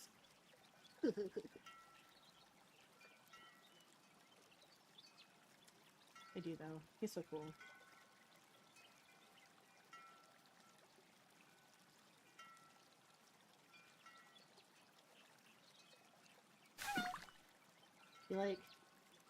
He really balances off with my weirdo energy, like, for real.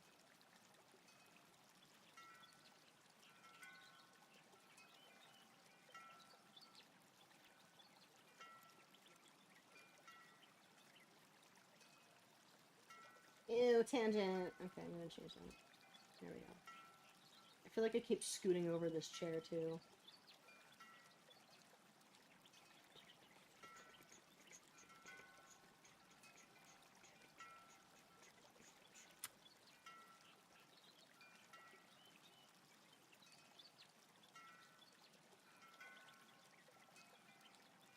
Yeah.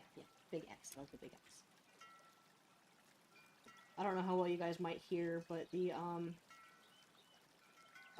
nearby school is letting out, so all the kids are coming back into the apartment complex.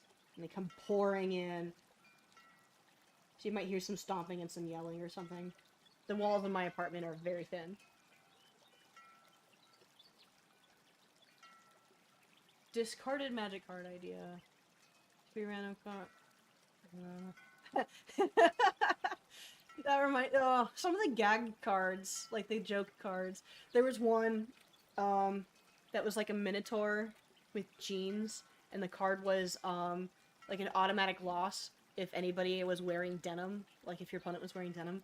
And apparently, I was not here for this, but it's a legendary story with my partner and my friends, that he and our very close best buddy Luke were playing Magic, and he played this card, but Luke was wearing like basketball shorts and a t-shirt, no denim, and at some point during their game and during their hangout, Will had ripped off part of the bottom of his jeans where, like, you know when you're wearing jeans and, like, the cuff at the foot sort of, like, doesn't... I mean, it just sort of, like, scrapes up against the ground a bit, and so it gets all torn up. So he tore a bit of that off, and it was, like, a clearly obvious chunk of leather, of jean, and not just, like, a little frayed off a little bit. And at some point, he snuck it into one of his pockets. So when he played this card, he's like, check your pockets. And he pulled it out. So he lost. It's just really silly.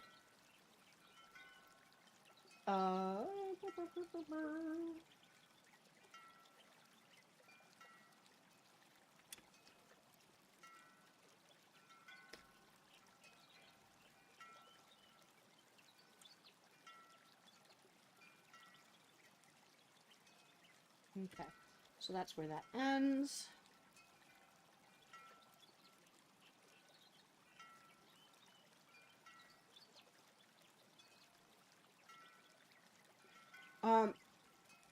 Those of you in chat, like, I'm really cool. Not I'm really cool. I am really cool. I'm really glad that you guys are hanging out with me and that you're enjoying the stream and everything. I do want to point out, in Dan's stream, if it hasn't already started, Mike is hosting a figure study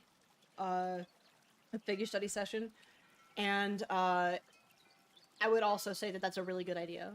It's a lot of fun. The only reason why I'm not doing it is because I have to work, and I'm behind, and I'm distracted and distractible, so I'm gonna skip it this week, but I'm gonna go next week. But definitely good stuff. Not that I'm saying don't give me attention, because I feed off the attention. Tell me I'm good.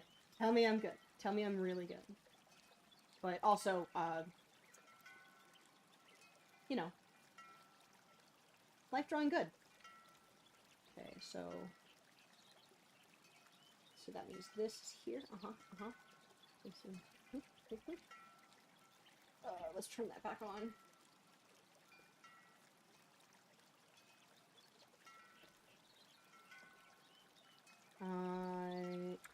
There. No! Okay. That's actually not too bad. I had my shelf in the wrong spot.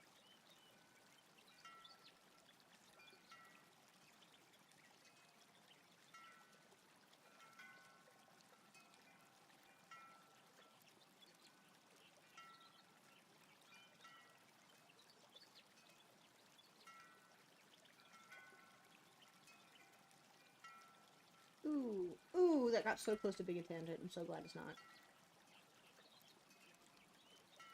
Even better. Okay.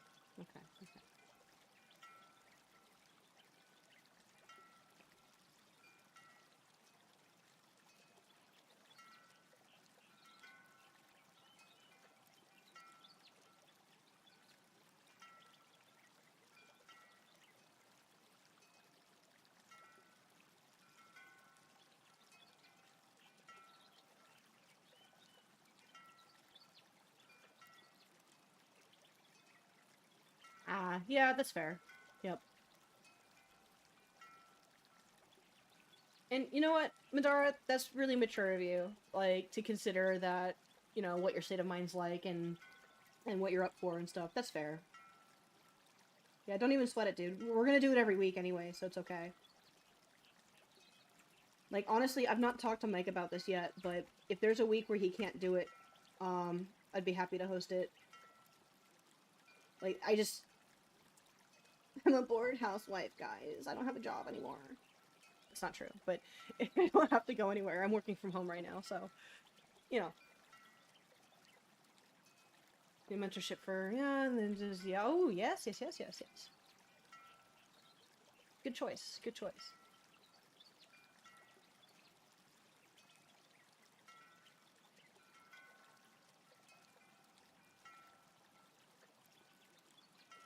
Might have to make that bigger. There we go.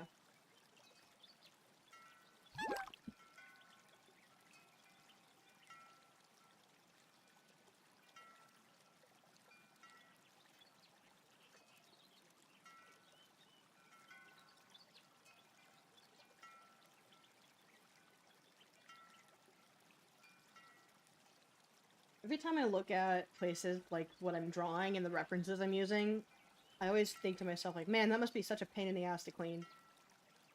All those little pieces and parts, all the surfaces that collect dust. Space dust.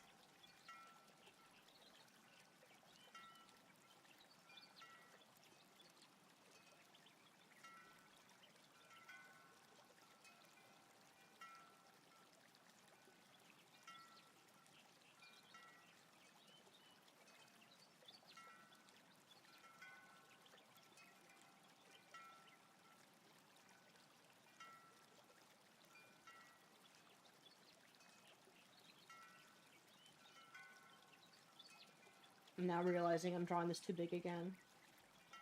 Because this comes forward just a little bit lower. And then out this way. Get a little bit higher up would be better. Oh, where's my rulers? I gotta use this one now.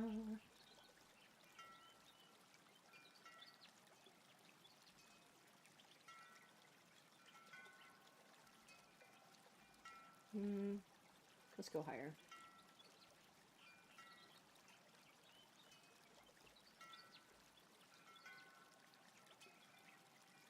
Yeah, I think that works better.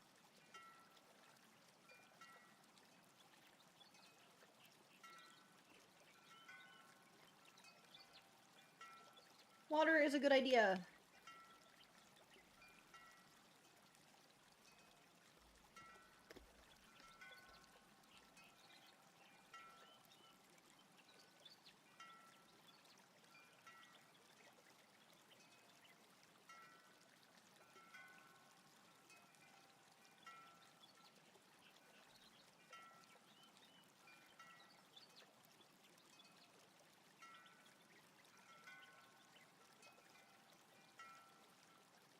Put that there, somebody way back here, because we don't need to go very fast, or far, or whatever.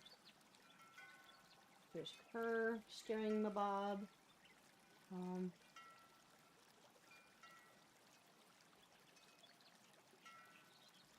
think this feels less too big, and more that I'm not trusting my own process. I might have to scoot it forward. I should have done this in separate parts so I could move the wall without changing the artwork. Yeah, I'm gonna have to scoot. What if I move the wall only?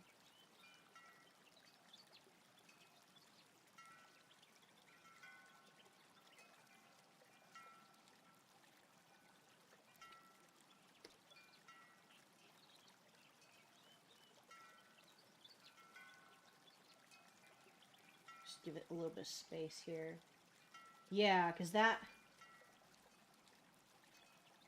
not half, though. Does it matter? I don't know.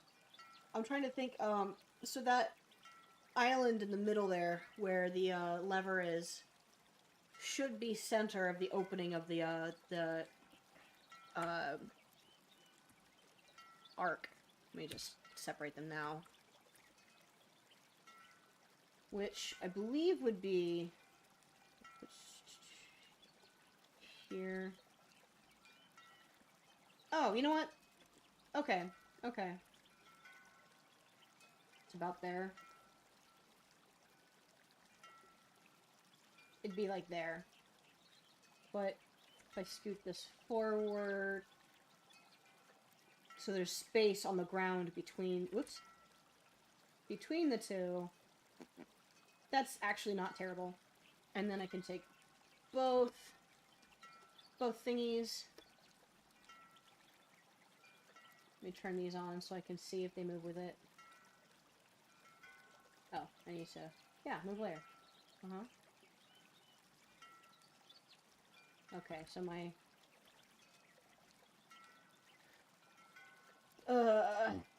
rulers don't move with them. If I put them on their own layer, will they? Let's see.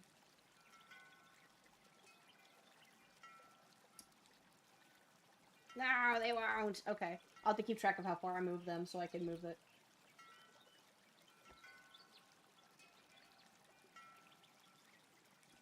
Let's see. Where do I want to put this? Just a little more center. Because you can still be lonely and not have all that empty space. Yeah. Okay. So that was...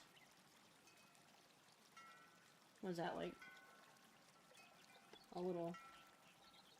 Let's see.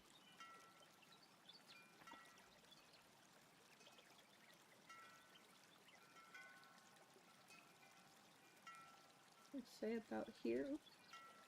About there. And then...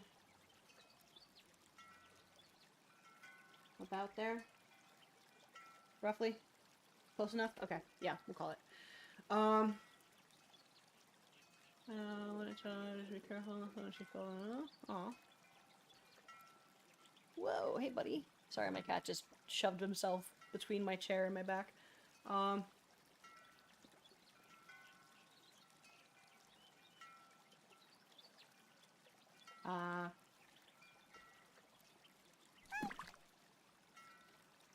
Well, I hope that some of the things that are causing you frustration are things that can be easily remedied or let go of or chilled out from. Because, like, whenever there's, like, a lot of things that build up, it's always very stressful.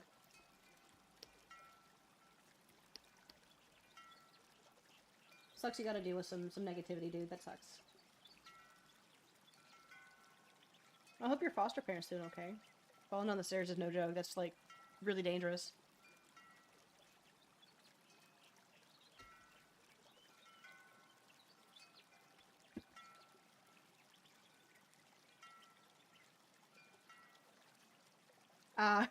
Oh yeah. Tell him I said hi. Yeah, don't worry, dude. I'm doing this because it helps me focus. Sorta. I mean, I've been a little everywhere today. Whenever I get really poor sleep and if I eat poorly, my focus goes out the window, and lately I've just been having a lot of trouble sleeping. I've not been eating great either, but I'm getting better at that. But I'm working on this until this panel's done, and then I'm going to start the other page if I've got time, which I believe I will. So far, the internet connection's been good. I was worried about it because it was loading up slowly before, but now it feels better. Okay. Can I angle that more? Not that much more. Yeah, it's fine.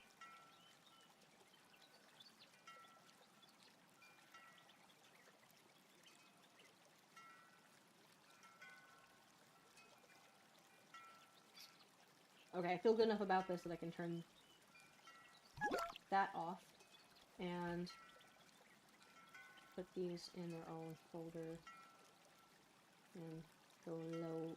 Oh, that's fine. Let me try that again.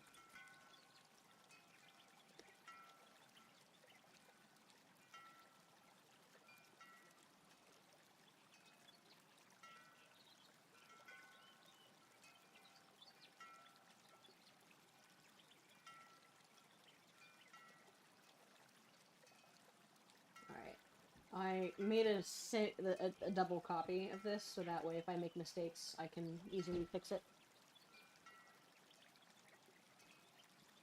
So here we go. How was your walk? It was good. I think I know. Oh, good.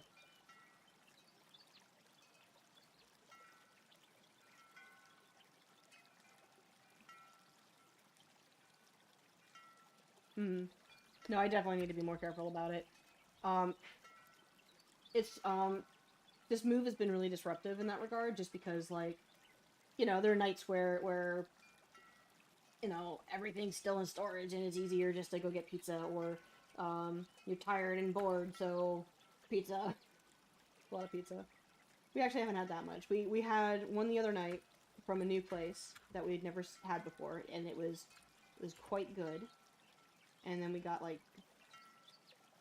Showed up cold, but I'm pretty sure it's not there. No, I think it's the delivery guy. And then we had, like, was it Domino's or Pizza Hut? I forget. Pizza Hut. which was better than I thought it would be, because it historically has not been good. But, we were just kind of lazy. But I've got all the groceries I need to cook more, and tonight we're gonna do, probably curry.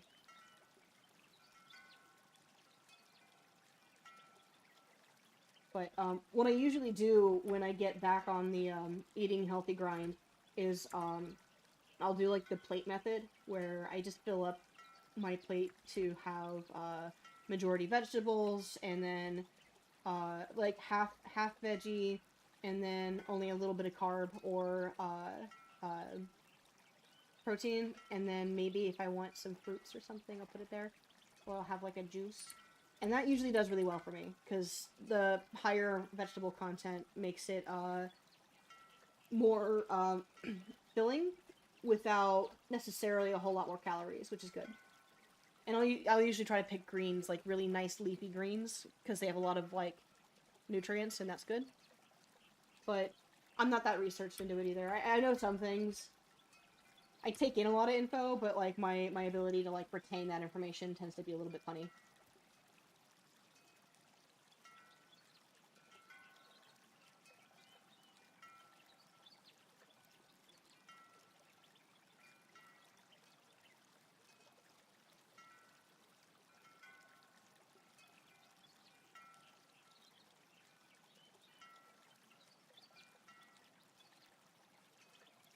There we go. Now we can see more of this. They won't look like ovals, which will be nice. Yeah. I don't know if I like that lean anymore. It seems like a little bit too much, so I'm just gonna scooch it over a little bit.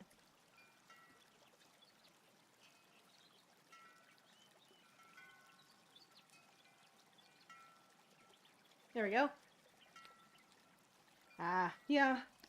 I think I've always liked vegetables. There's a few that have grown on me over the years. Like, I used to hate Brussels sprouts, but what changed was, partly the Brussels sprouts themselves have been changed.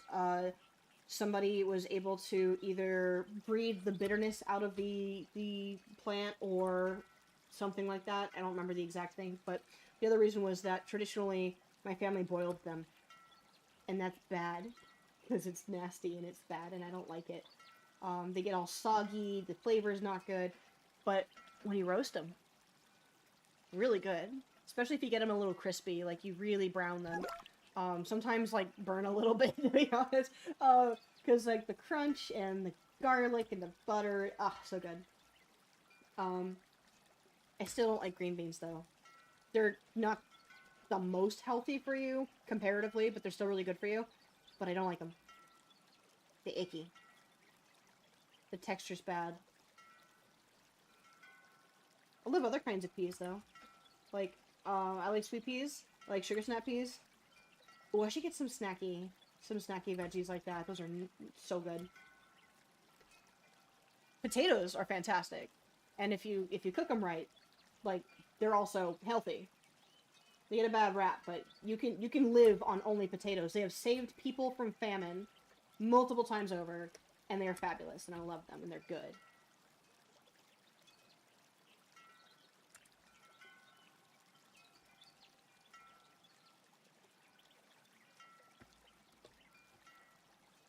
There we go. Is that curvy enough? Probably, yeah.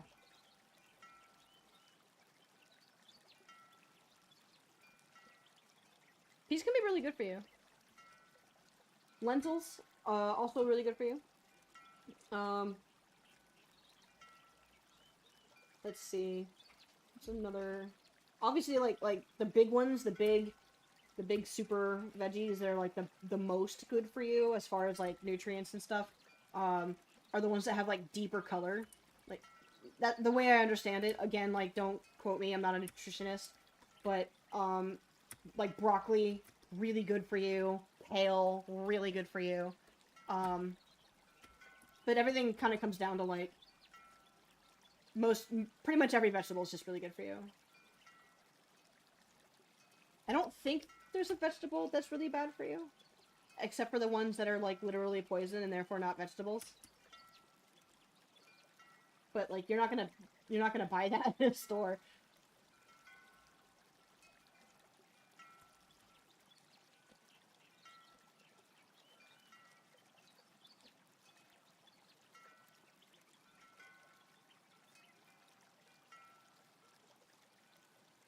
Let me keep that there like that. Yeah. Okay.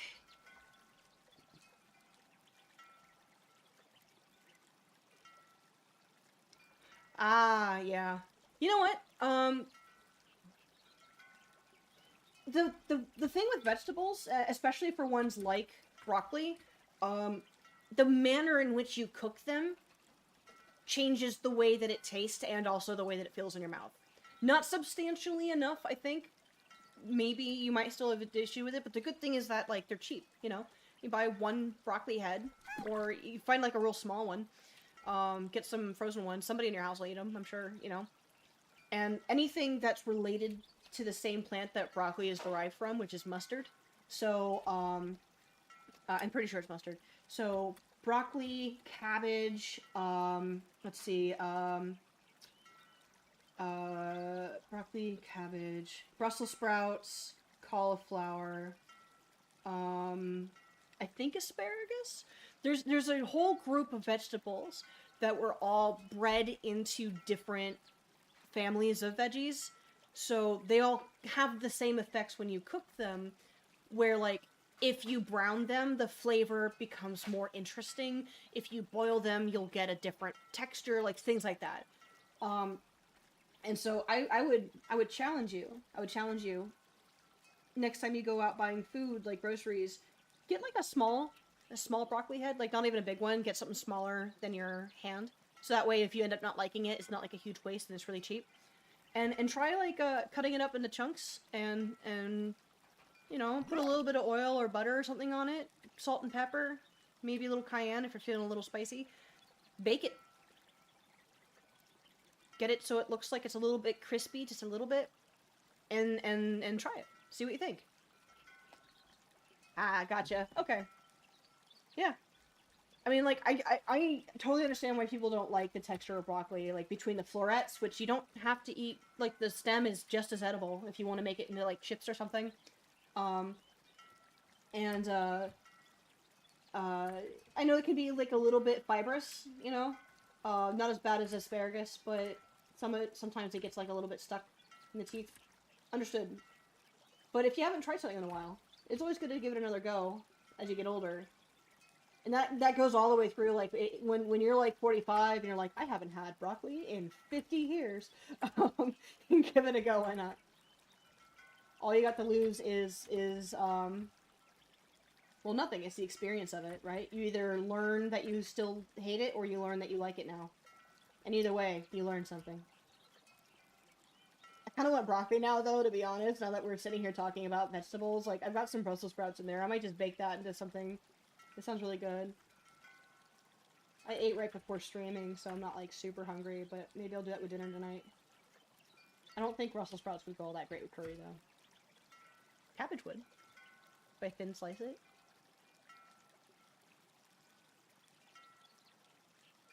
Oh, well, you're very welcome. Yeah, it's easy to stew on things, right? But you know what's better? What's better than stewing on emotions? Stewing vegetables. Stew's good. Stew's really good. I have this recipe that Dan gave me a little while ago for stew, and it's just like a really good basic solid beef stew. And I want to make it again. It was so good. It was just a nice, hearty, wholesome, homemade stew. Maybe I'll make some later and eat it. Sorry, I lost my train of thought for a second. Maybe I'll get the stuff I need to make it. That'd be really good. Because it's been cold. I don't know what weather...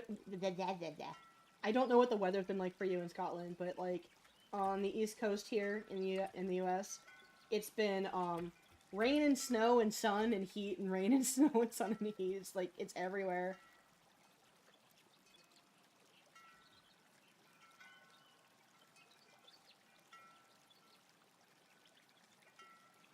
I'm gonna change some of these edges to allow for curve. Yeah. Oh, yeah.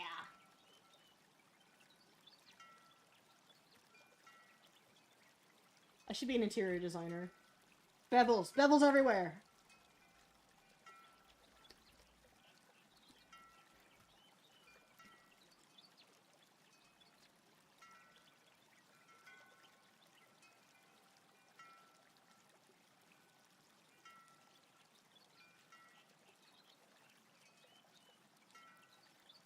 Here we go. Yeah. Oh, yeah, obviously, it would be nighttime for you right now, right?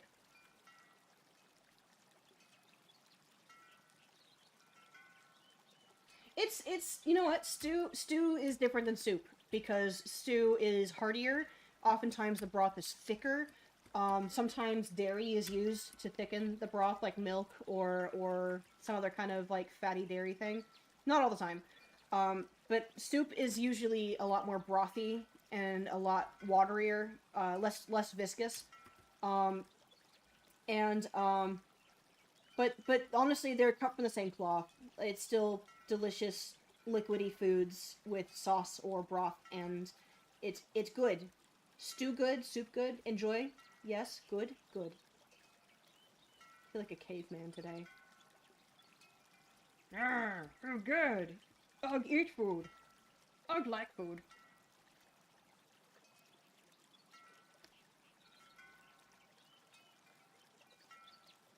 Okay, okay, okay. I did it again, and I made this too long.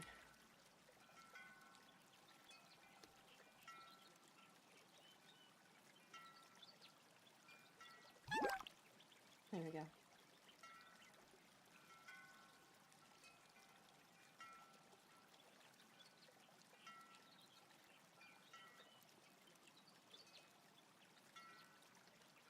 Oops.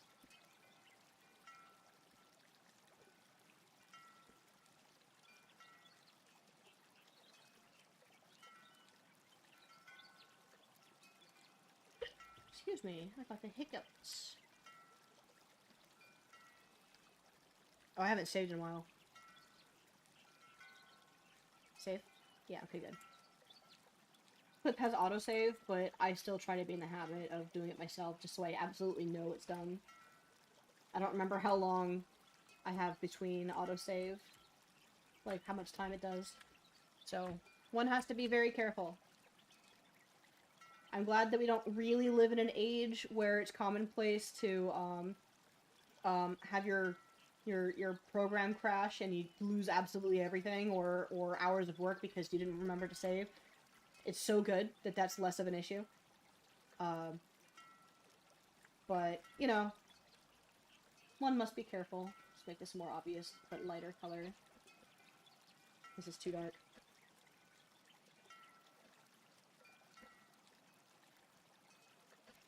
There we go.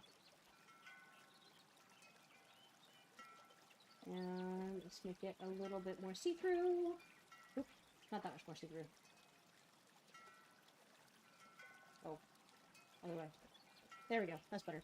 Okay, so, my lines are getting curved again. I need to be careful.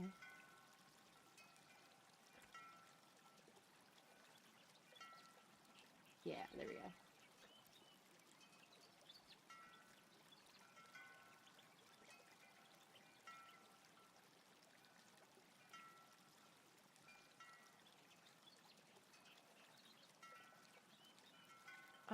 So anytime I've been trying to draw, my concentration has, is there a really cool way for me to not have low attention, especially because it's not just with my, I've been trying to read. So you're struggling with focus, right? And yes, you're right. It's a safe assumption that your sleep deprivation is a reason for your focus issues. Focus is complicated. It could be more than one thing. It could be just one thing. It could be just because you're feeling one way one day and a different way another. It could be any number of things. Personally, for me, you know, I've got ADHD, so it's already a problem. And the ways that I've had to cope were to try to figure out what those triggers are, just to be really, self-aware. One way that's really helped me a lot is exactly what you said, just eat healthier and sleep better when possible, and to set myself up for success. But focus is also a muscle. It's a skill. Um, and so taking away distractions, like I used to do a lot of videos while I work, I still do, and sitting down and spending way too much time looking for the perfect video or the perfect reference or the perfect scenario, I've discovered for me is kind of procrastination. And so supplementing it with something that I know helps me get pumped, like music, which is partly why there's no music today, is because I can't stream what I'm listening to without getting a thing.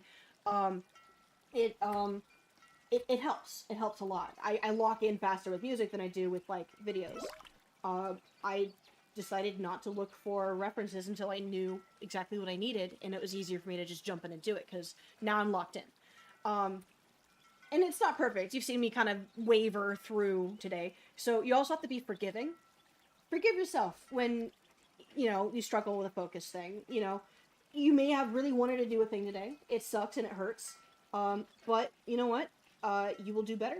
It'll get easier. The more you're able to forgive yourself, and it doesn't mean that you have to, be okay with not having focus. There's a difference. But try not to beat yourself up over it. Try not to punish yourself for it. Try not to, like, think of it as a way to judge yourself as a person for it. Because that's no fun, and that's not helpful. Because the negative reinforcement's not going to help you either. Instead, try to reward yourself for the things that you did do that you're, at the bare minimum, tolerant of. You know what? I at least got this circle down, and I feel better about the circle than if I hadn't done a circle, or if I hadn't done the thing. Try to pat yourself on the back just a little bit more, even if it seems silly at first, but over time, trying to shift your perspective on how you treat yourself while you're being an artist, can have a drastic effect on how you view your work. And it make you more capable of reaching that flow state because it's less stuttering. Like, I don't know if you've ever tried to learn an instrument before, but when you're learning guitar, piano, whatever, teachers often will tell you to ignore when you miss a note and just keep going. So learning how to get into a state where you can ignore when something isn't correct or isn't what you wanted and just allow the sketch to happen, or to allow the drawing to happen no matter what, is also a skill. And when you're capable of doing that, it makes it easier to jump into focus that way too. There's a lot of different ways. There's a lot of different ways. I find that for me, and maybe you'll find some of this for yourself too, a little bit of forgiveness and a little bit of health goes a long way. Self-awareness is really the key.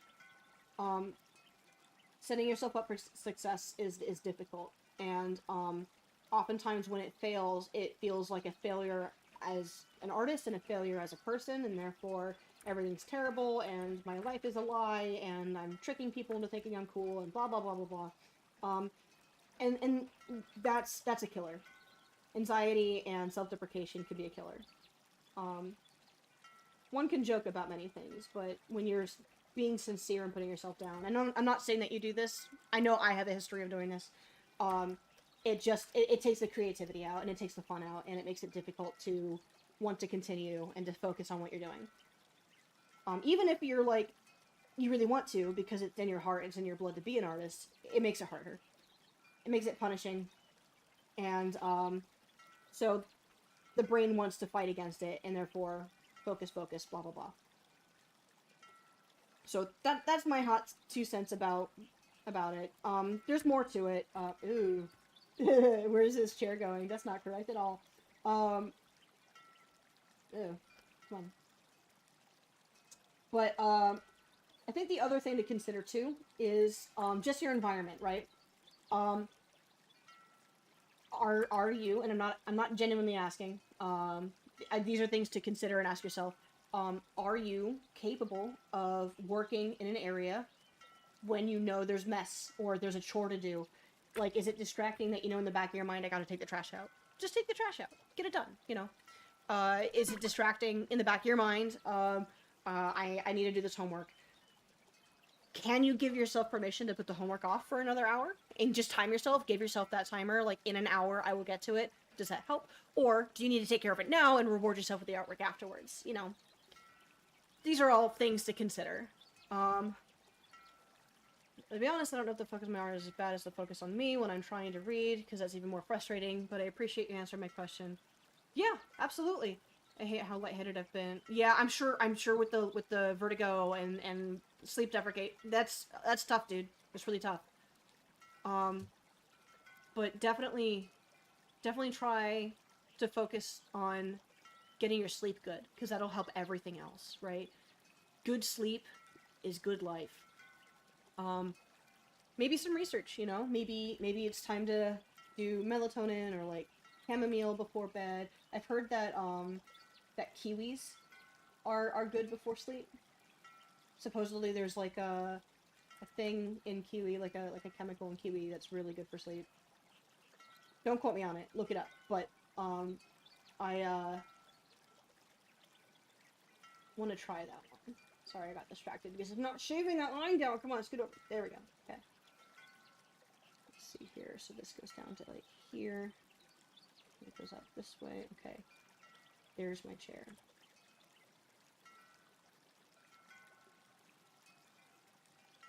There's my chair.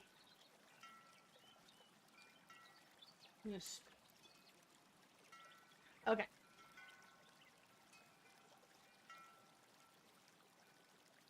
Oh. Oh. You know, melatonin, it's different for everybody, but my understanding with it is that it's, oh, he unboxed the book. Damn it, I missed it. I'll have to watch it. That's exciting. I don't think it's going, like, melatonin I don't think really induces anxiety for most people as a chemical. If it's something that you're anxious about ahead of time, maybe it will, because you're already anxious about it, but I don't think the chemical will do it. But, I mean, far be it for me to tell you to do drugs, right, if you're not comfortable with it. Obviously, you know, there's other ways. You know, you can do some exercise earlier in the day, and that'll help burn off some energy. Just eating better helps. Not, you know, oftentimes the advice is to maybe, like, not look at a screen for at least an hour before you go to sleep, and that tends to help. So I'm told. So I think it'd be good to research it, maybe talk to your doctor, see what's up.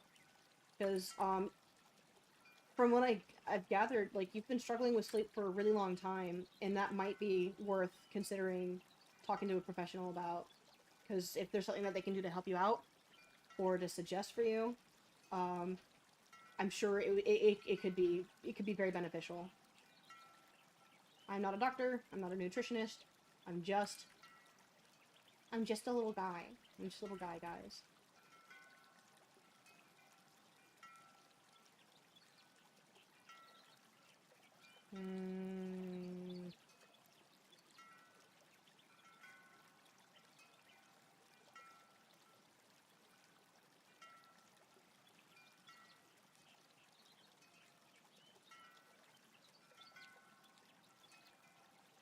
Yeah, there we go. Right over here.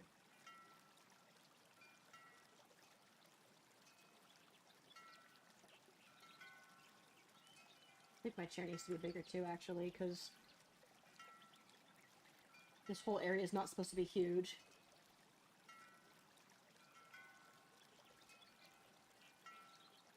I mean, is this something that your foster family knows? Is this something to consider? I know that, like, I don't know a whole lot about the foster system, and especially not in a different country, but, if you've got, like, a counselor, like a caseworker, if your foster parents can't help you out, maybe they can. I don't know, maybe it's just communication with people who can help you is really going to be the biggest thing, right? Like, advocate for yourself, man. You're stuck in this vehicle that is your body until you're not, and it's good to take care of it, and if you need help taking care of it, you gotta communicate that with people who can help you. like kettle black, I need to see a dentist, but, you know.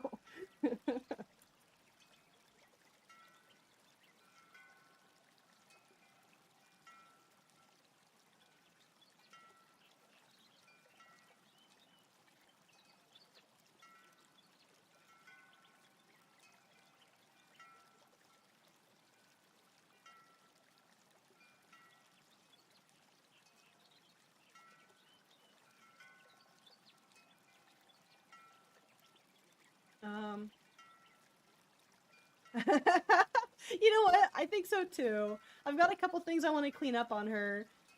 Like when I'm talking, there's a little bump on her head that shows up from when I transformed it at some point, and then I don't like that her head shrinks. I didn't plan this well. I should have done this in the animation thing in clip, but I just sort of threw it together. Because I've got a goblin tuber that I was, like, thinking of doing, and I like the design, but I kind of want to change it. Like, hang on, I actually have her here. See? But the problem is that I don't like that the green and the green, you know, they're too similar, and the other gifts I have for VideoTube to switch between when I'm talking, I don't know how it exported, but the greens change between them, and it jumps, and it's different, and I don't like it. I have to, like, figure it out. Figuring things, you know. Yeah, you know what? Maybe try reading. That can help. I hate to be that guy, because there's always that guy, but maybe, you know, maybe meditation. Because it's genuine. It genuinely works. It's just really hard to do, and it's really frustrating, but, it's like the biggest piece of advice, like when I was looking up stuff for like ADHD when I first got diagnosed. Everything, it was everything. Have you tried meditation? Have you tried meditation? Exercise, eat well, and meditation. You will cure yourself with paleo, and keto, and meditation. Maybe, yeah, you know what, that sounds lovely, like throwing your music on and just like getting cozy and getting comic out. That's wholesome, that's good. Oh, man. Meditation's really difficult. It is also a series of skills. But, I think everything's a skill issue now.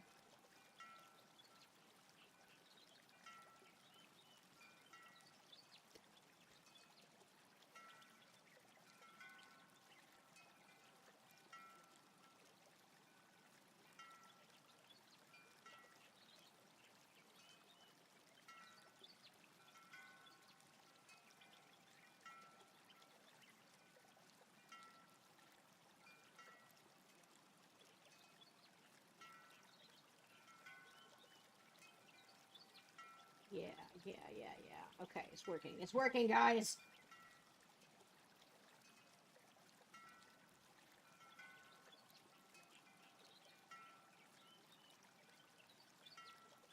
You know what, there's a method with, similar to meditation that I heard once.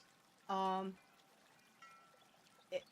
I don't know how well this works, but supposedly, one of the ways that, the American military, is able to go to sleep really fast is that they go through a system of tensing and relaxing every muscle group in their body. I've heard this, and I feel like I've tried to do it, and it doesn't not work, but it's also weird. It's really weird. There's also, like, breathing methods, like the, hang on. Hey, Will? Will? Wilson! Wilson! Hmm? What's the name of that breathing method you like? 4-7. Thank you. 4-7-8 breathing. I've got the app that I want. Will made an app. Like, It's real fast, hard vibe code. he vibe coded an app for 4-7-8 breathing for a timer because he got sick of seeing ones that were on app stores that, like, had ads in them, which sort of isn't helpful. So he made one for free that says, that helps with that. Wow, it's like really hot in here. He hopes to swing by. Well, if he, feels so inclined, I suppose he can come say hello.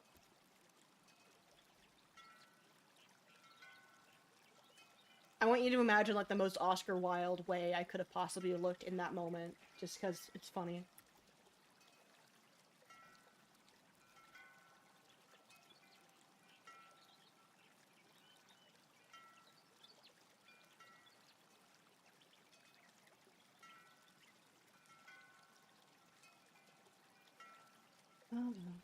How do I put this in and make it look good without it being a tangent? By scooting it over and hoping for the best.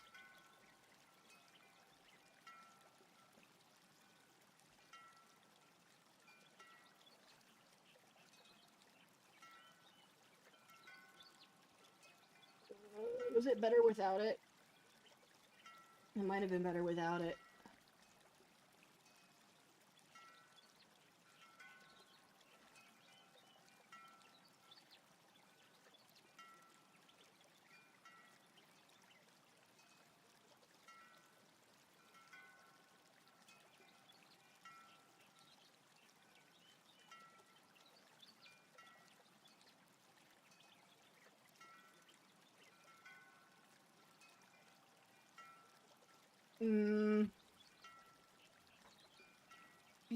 Yeah, it's not clear what that is, and it's kind of confusing, so I'm just gonna leave it. We're gonna pretend like it doesn't exist.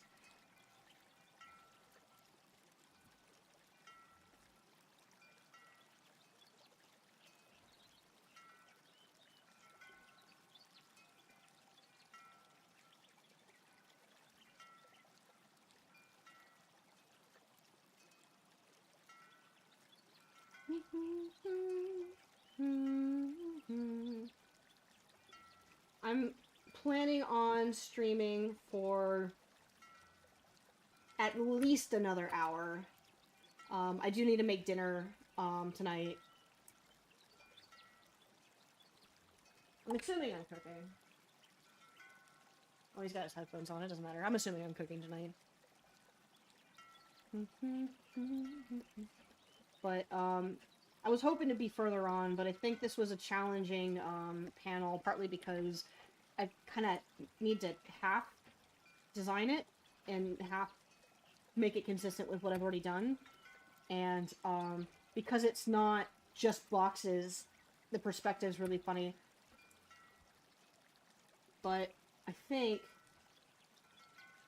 I'm in a good place to do that.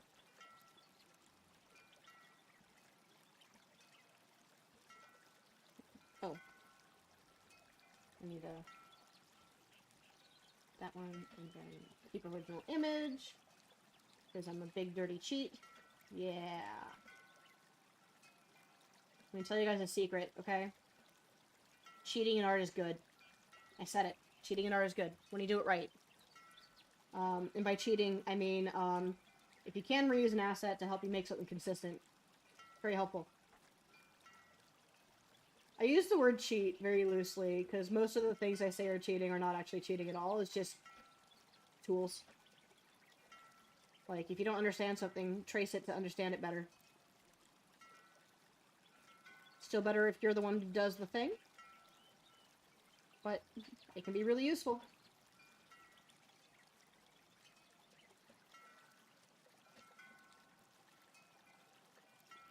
Break it down.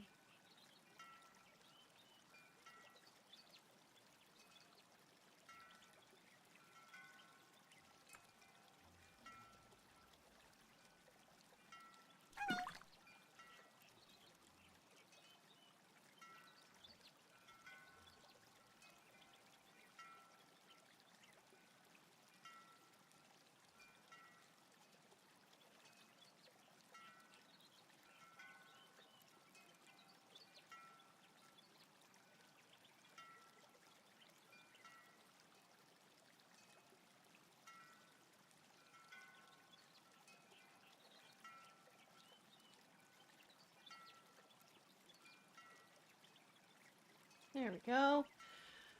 I need water. I'll be right back. I'm gonna get some water. I will, you know what? I just need to stand up and walk around for a second. Quick break. Very quick break. If you're working on something, save it now.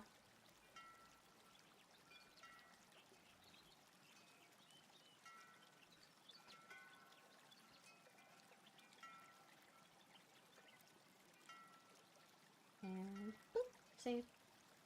And I'm gonna mute my mic. I shall return shortly with water and perhaps a snack. Ciao.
Okay, I'm back.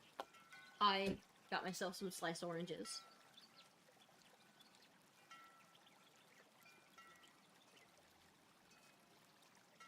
They're really good.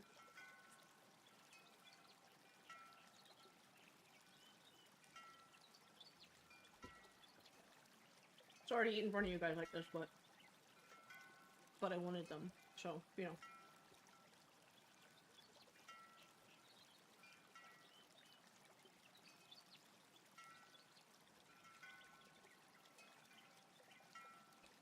I don't know if you guys have had the pleasure of trying a Cara Cara orange. They're the ones that are pink on the inside. But, I would highly recommend it. They are like candy. Don't get me wrong. I love a good navel, like a good navel orange. So good. What? Mandarins? Forget about it. You know? Clementines? Adorable. Fantastic. Good snacky, right? Good snacky. Cara Cara. Juicy. Cute color, right? Sweet. It's a little bit more fruity tasting than an actual orange is. It lacks some of the citric bite. Because if it did have any more of that citric bite, it would taste like a navel.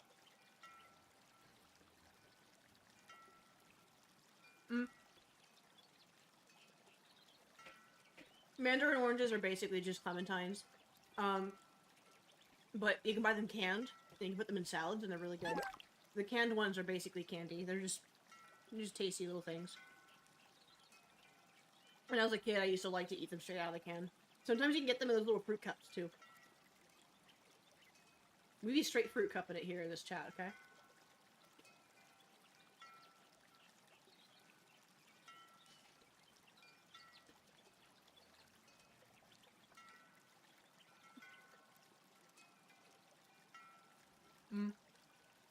I think that's one thing I am a little bit worried about, not living in California.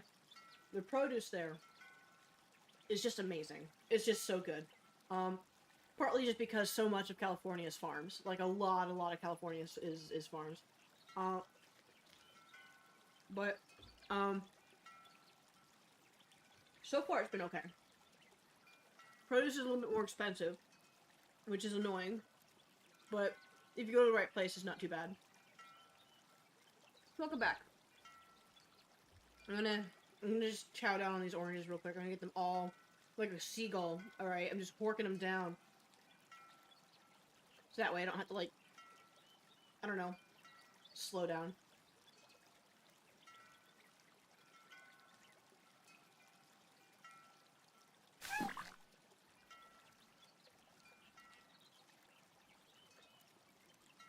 I think these might be the best Caracara oranges I've had in a while. Like, the last time I bought some was when I was in LA, and I think they were out of season, and they were dry. It made me sad.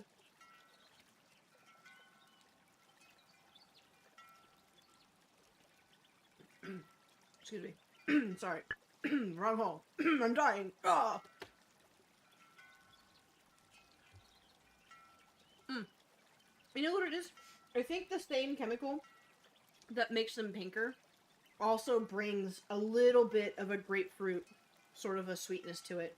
I know grapefruit has a very specific tang that's not the same as oranges, but if you get like a little bit and you let the flavor like linger, it's there. There's a hint of it.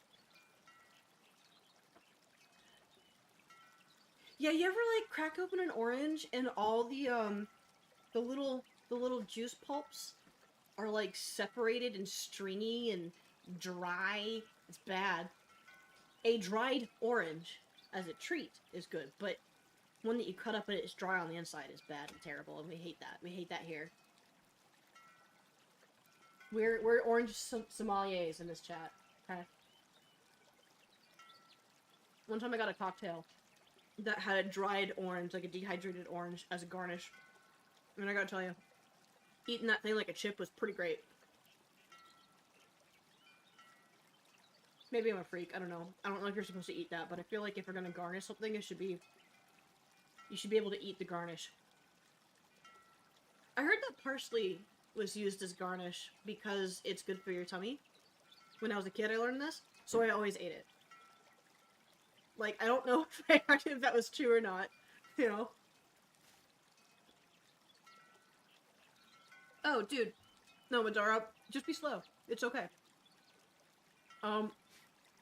Speed is an industry standard. Don't worry about speed until you're comfortable. And you're still learning. The only thing you need to worry about for speed is for confident lines. And that just comes with practice.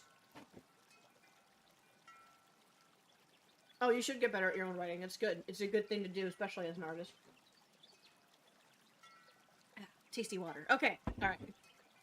Now we're for reals back. Let me just make my chair taller again because it keeps sinking. There we go. There we go. I feel better. Okay. No, wrong color. Get out of here, pink.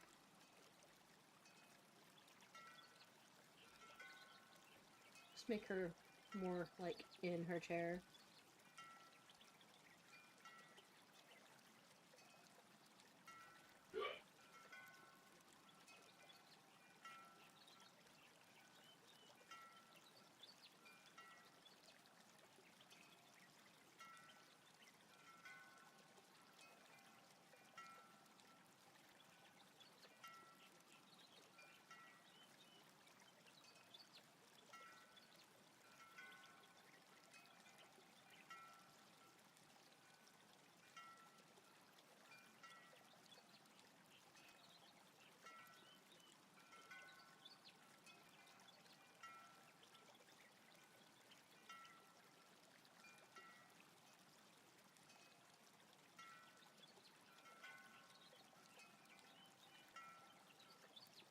There we go. Okay.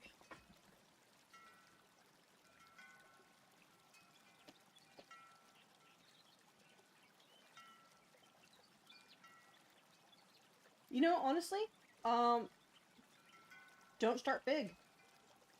If you're struggling to focus on writing something, start small. Just do a one-page story. Or, like, something like that. Because it's just like when you're learning how to, I don't know, play baseball or something.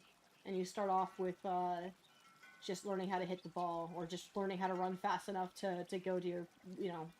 It just... do it in increments.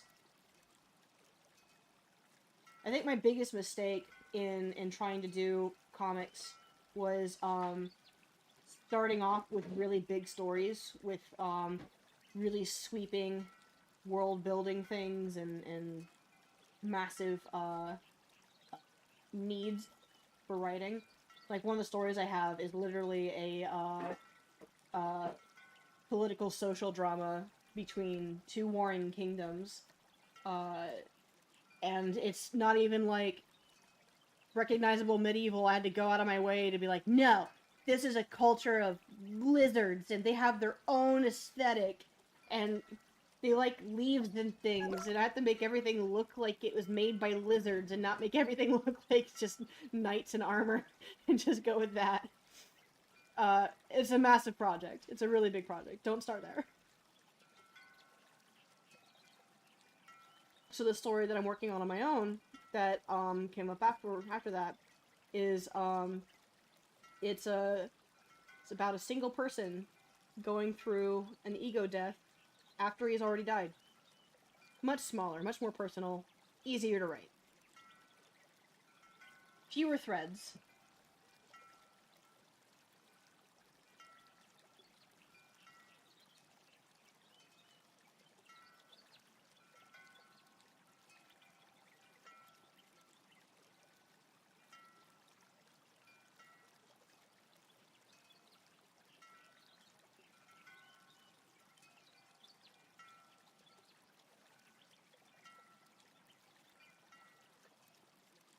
Like, once you just get confident in doing a thing, it gets easier. The other thing, though, the greatest piece of advice that my partner does, because he's a writer, is just to outline the absolute hell out of it. Just really outline absolutely as much as you can, and just, and go from there. Because once you already have the framework set up, the rest of it is a little easier to tackle. If you're asking yourself what to write next while you're writing it, you're already in the wrong foot. I don't know if you guys heard that, but he said that if you're asking yourself what to write next while you're already writing it, then you're starting on the wrong foot.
Yeah.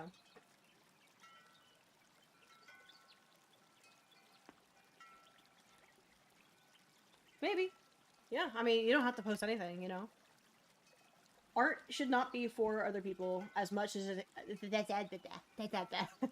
Art should not be for other people as much as it is for you when you're making it.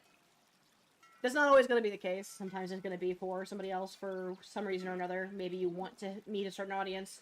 That's fine. But I think most of the time, be selfish. Make it for you. If other people like it, that's just a bonus. And sometimes the reaction other people get from your work is part of the art. Like, I want people to react a certain way to what I'm doing. Like, for example, I have a comic. This comic is made to be seen. I need to garner a reaction. I need you guys to feel bad for her right now. Look at her. She's sad. She's very upset. So, I need to be able to do what I can to make it, you know, get that reaction. I want you to look at her and go like, aw, jeez. If you guys aren't aw-jeezing over her right now, I'm gonna be so mad. I'm gonna be so very upset. Which is not the reaction I want. I want you to be upset. I'm gonna sit here in my evil chair with my fingers together like Mr. Burns going, I make you cry. I make you cry. Cry all day. Ew, is this Coldplay? What am I listening to? What? No. This is Postal Service. No, this is Death Cab. Okay. Sorry, I know you guys can't hear this, but, like, I hate Coldplay. I don't like Coldplay. Not for me. Other people like them. That's great. They're wrong, but it's fine. I'm gonna be honest, guys. Sometimes I just start talking because I like the way my little bunny like, look at her. Yay! She's so cute. Okay. Sorry. Moving on. Getting back to work.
Mm. Mm-hmm. Mm-hmm. That'd be cool. Oh, that'd be cool. I'm not caught up at all. Like, I think I watched the first couple episodes and I've never read it. I really enjoyed the first couple episodes. I just also, I, with anime, I struggle, primarily because if I find one or if I know of one already that I like or or I know I'm going to like, um, I prefer the subs to dubs, and, I can't pay attention to it because I'm working. Her face seems small here. I'm gonna finish her head and then I'll fix it.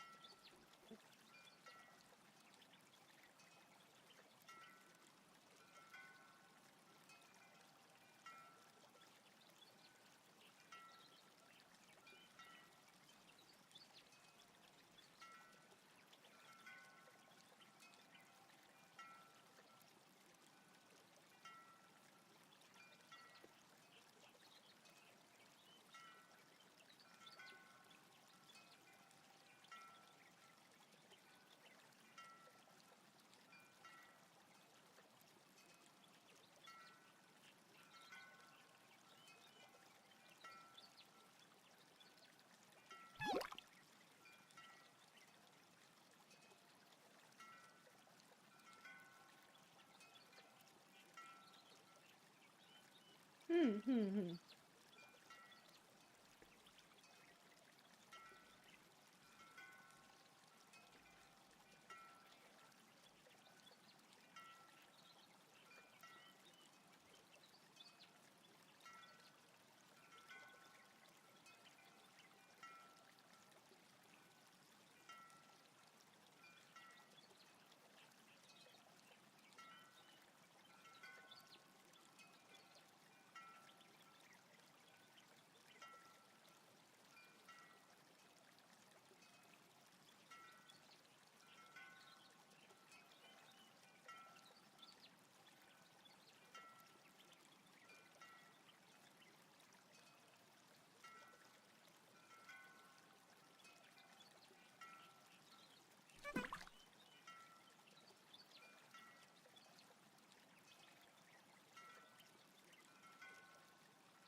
Oh, excuse me.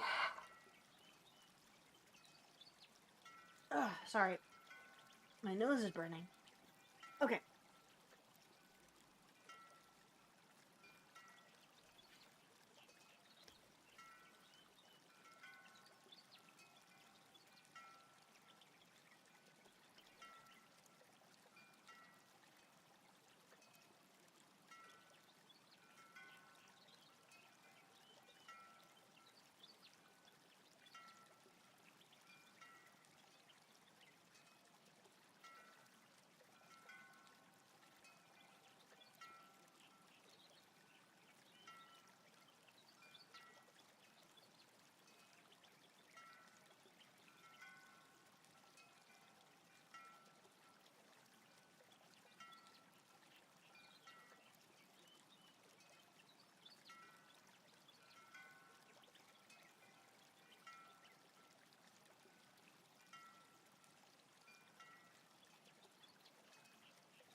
Alright, how does this look?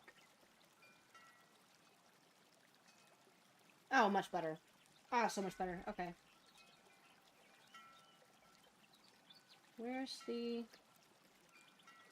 Wait a minute. Where's my wall? Is it not... Where is it? Oh, it's here.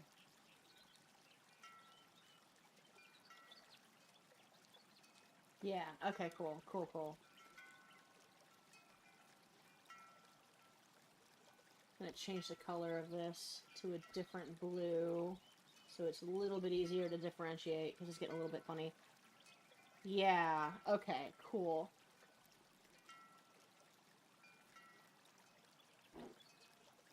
Okay. Thank you.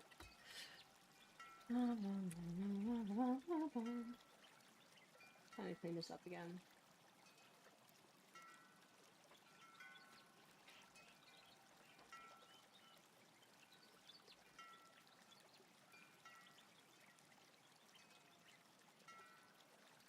There we go.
Don't mind me for a minute. I'm locking in.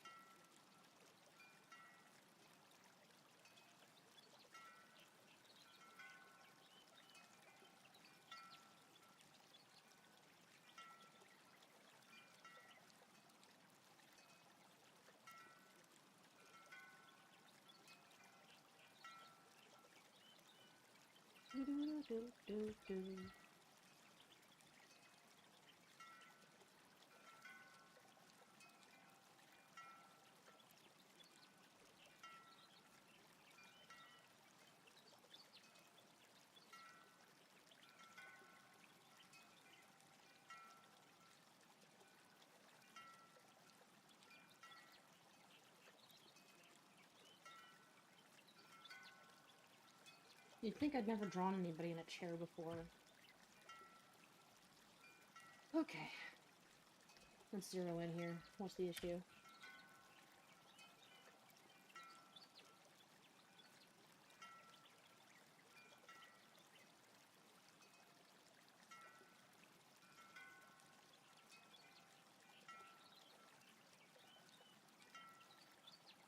I'm kind of slouching.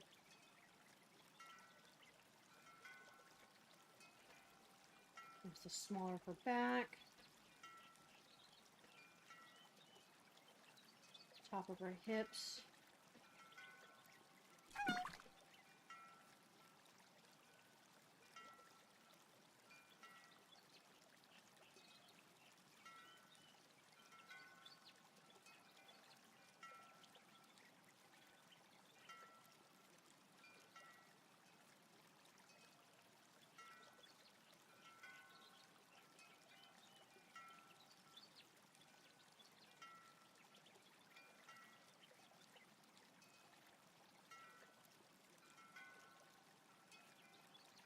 Okay.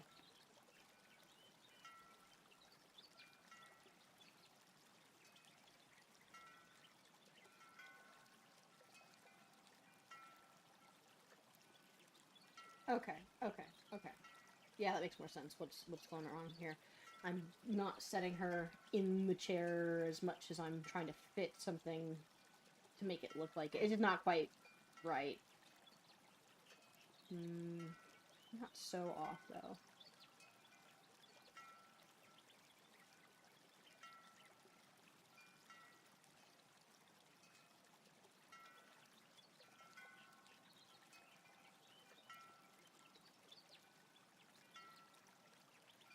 I think I might have to make her head bigger.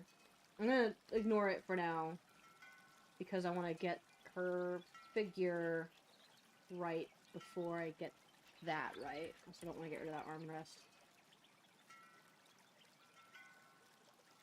But my shoulders are off. My arm is off. My legs is off. Everything's off. All is off.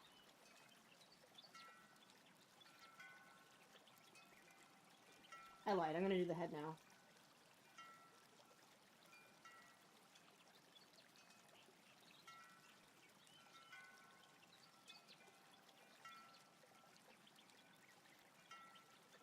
Okay, that's probably fine. And then...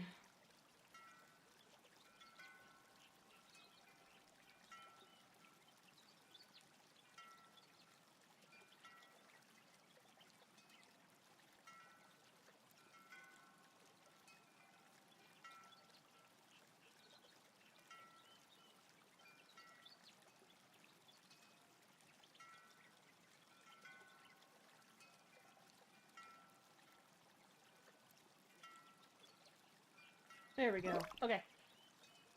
Yeah, hey man. Talk to you later. Thanks for coming by. Take care of yourself.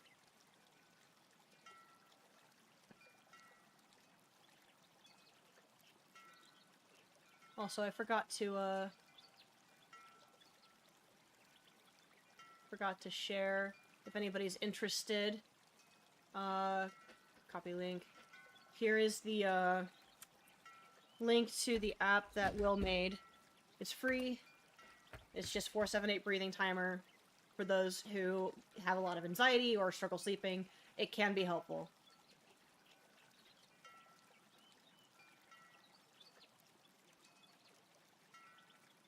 But there's no ads, and that's the big thing.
Does it suck that she just has like a rolly chair?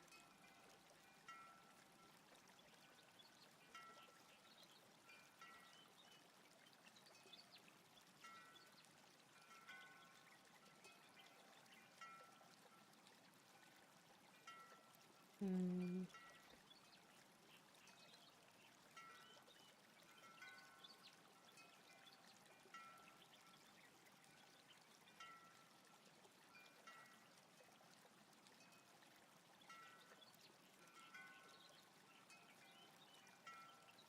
Probably not.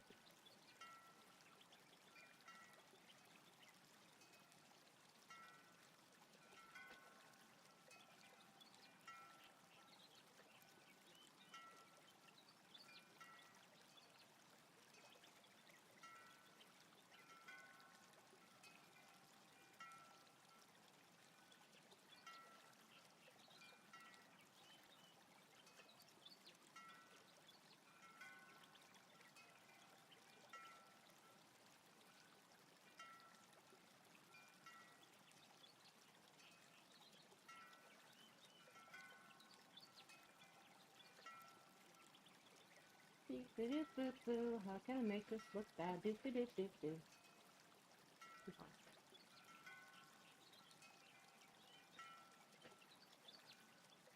There we go.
Yeah, I feel a lot better about this already.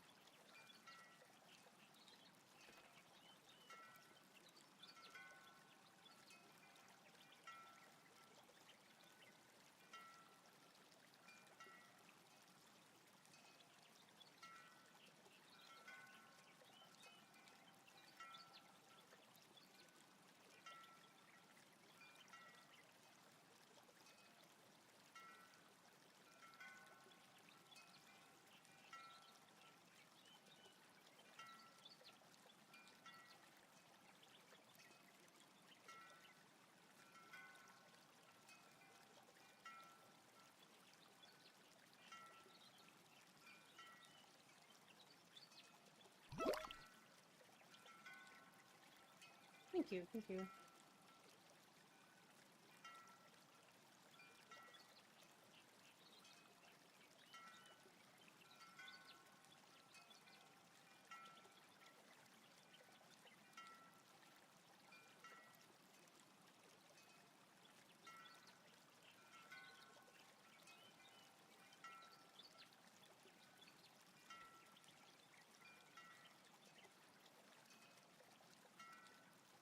Okay, yeah, good.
Okay. So it's starting to really make sense. I'm getting it, guys. This is the end of her desk section here.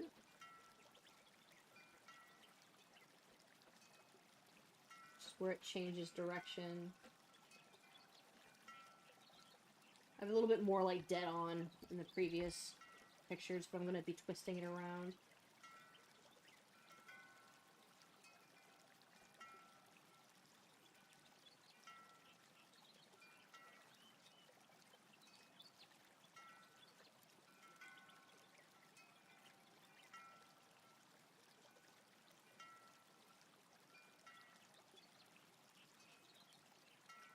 That might be a decent way to frame her in this too, kinda.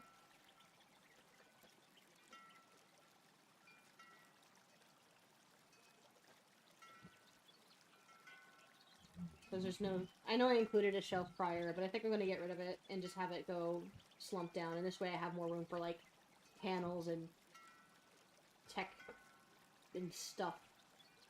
So this is all just straight down now. Okay.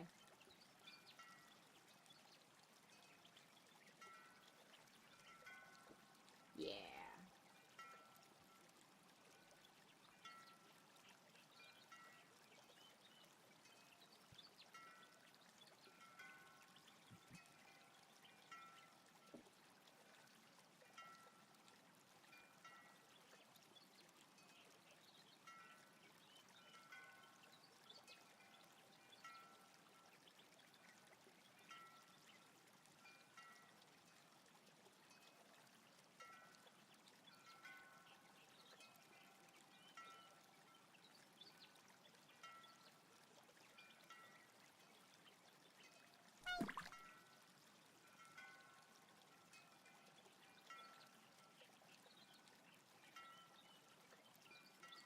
When is the book released? That's a great question. So, what I will say is, it's not going to be a physical book for a while.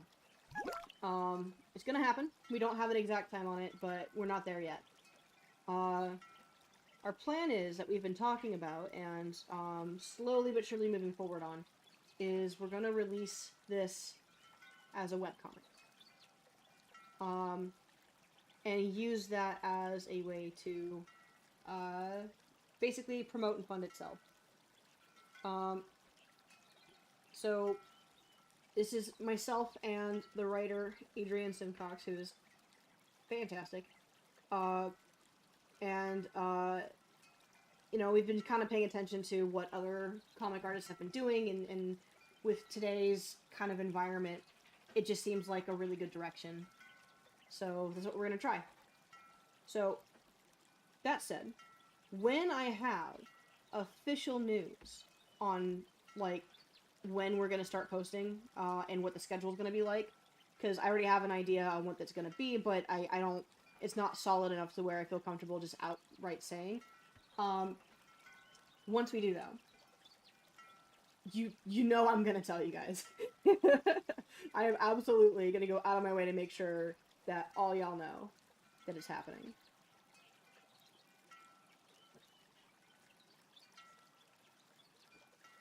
So just keep an eye out. It's, you know what, I think I kind of like this, where it's not an X, but it's kind of like, yeah, almost like a Y.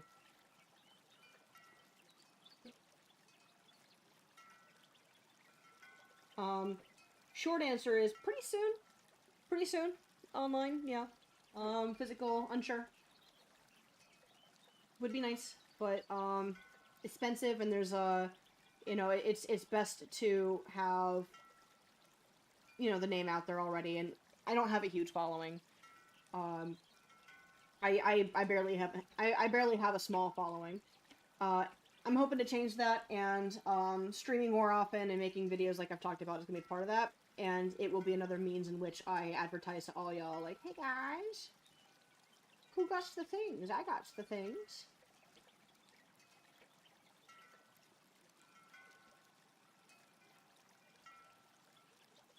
Got some good sliders here. Everybody likes a good slider.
Thank you.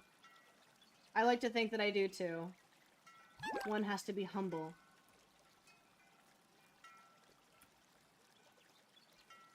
That's not true. I don't have to do shit. But one has to try to be humble.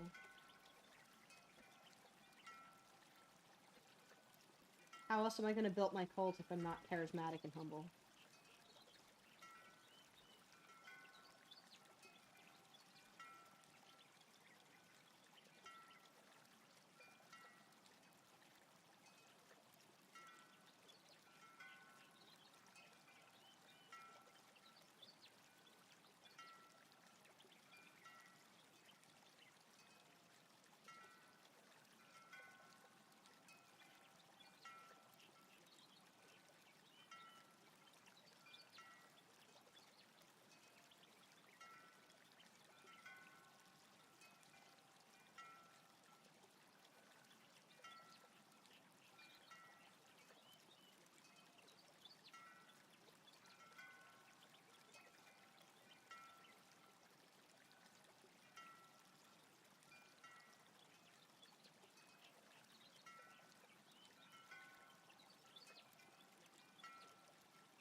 I don't like that shape, but I'm going to keep it for now, because I think I'll know what to do with it when I'm inking. Let's see. Gosh, if these were professional pencils, I'm not sure how an inker would handle this. Oh yeah, I have water. Oh, thank God.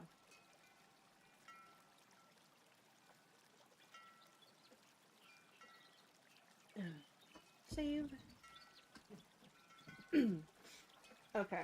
I feel really good about this. I think I need to stop working on this panel for a while. Excuse me. What time did I start? How long have I been streaming for? I've been here for... Hello? 4 hours. Okay. It's a long time for one panel. That's okay. There's a lot I was kind of trying to figure out on this one, so it's all good. It usually doesn't take me... That's not entirely true. Okay. I need to take a break on this, so I'm going to save. I already did. Cool. I don't need to save anything here. I can go ahead and just kill these. Don't need, and don't need. This is saved. Great. I'm gonna work on something else for a little bit.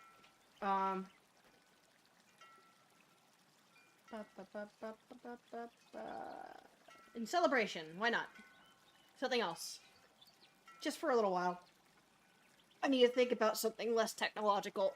Because I got more to do on that tonight, and I'm probably going to keep working even after I finish streaming. But I'm getting an earlier start tomorrow. I keep sleeping in, and it's been really messing with me. So, early bed tonight. Early sleep in. Ooh. Early wake up, I mean. So, let's do it.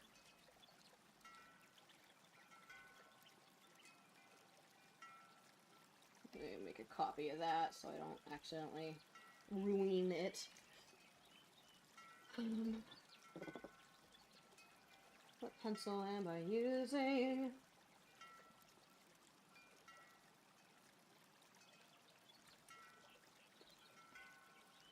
Oh, wrong. Let's see, something pointier. No. Okay. Let's use this one. Okay.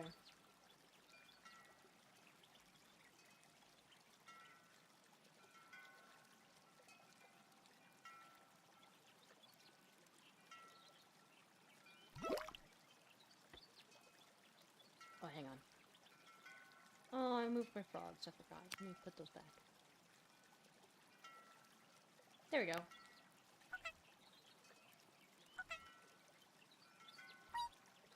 Yeah, froggies. Okay.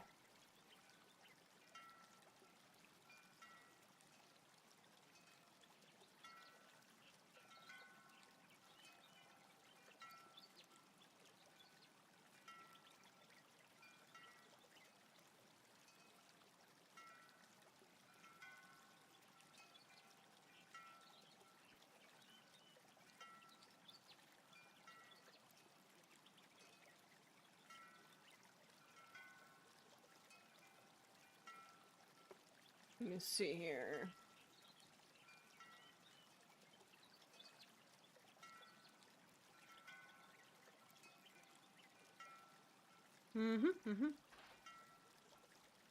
Thank you. Where's the finished inked version of this? I definitely inked.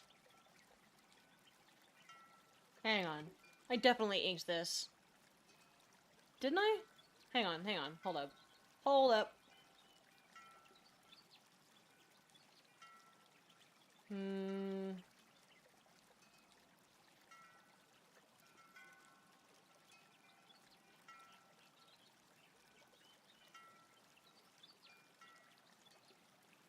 I don't remember where I posted this in Ryan's chat, but I definitely did more on this.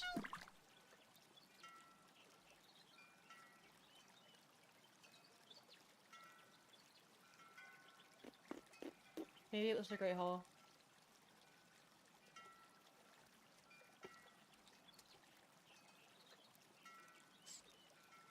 Man, I am not all that talkative on Discord recently. I oughta get back to it. I probably will, just incidentally. Let me check my phone real quick, make sure I didn't get anything from my client. Oop. Nope, okay, just making sure. Blah, blah, blah, blah, blah, blah, blah, blah. Where did I post this? It's really important that I kinda have it, yeah! Was it in the Black Merle thing? Plausible, not implausible. You know what, let me just do this.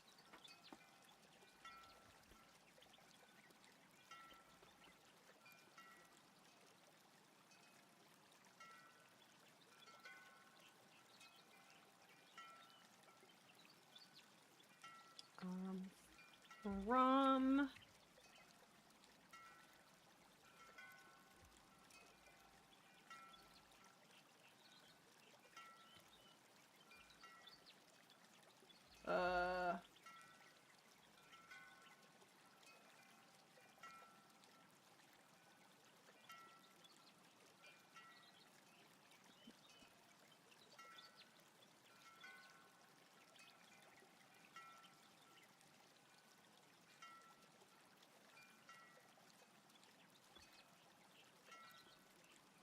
Sorry, my keyboard's in an awkward spot, but,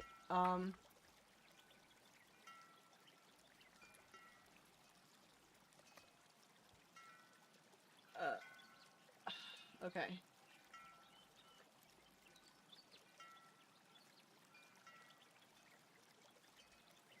Alright, well, let me just do it the long way then. Image.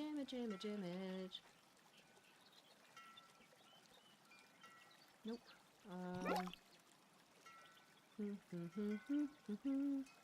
Nope. Sorry, I know this is not the most exciting thing, but now I just need to know, like, I had an inked version of this. What happened?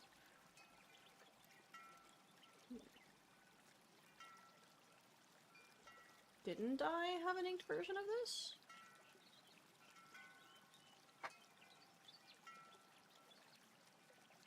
Thought I had.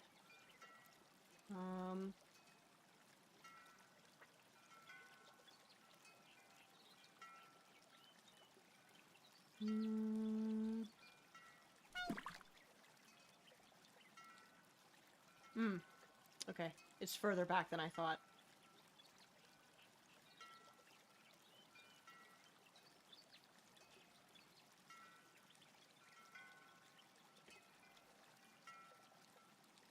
I'm scrolling back and I'm at the point where 3 weeks ago, I think I drew it 4 more years ago, or weeks, not years, 4 more weeks ago. I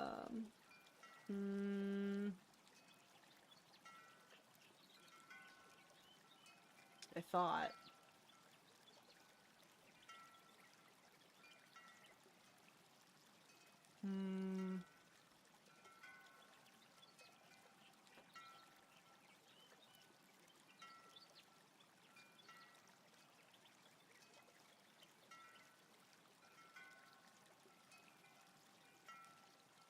Ah, okay. I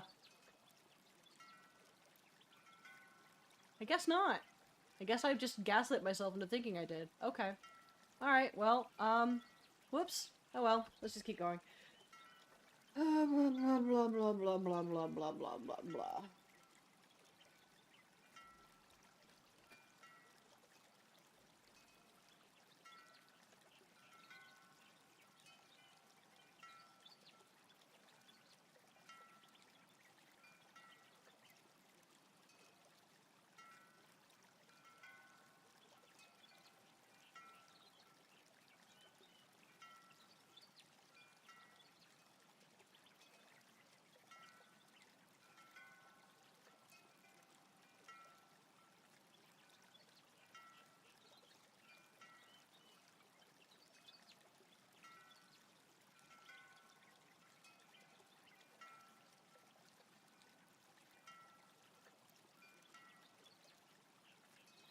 There we go.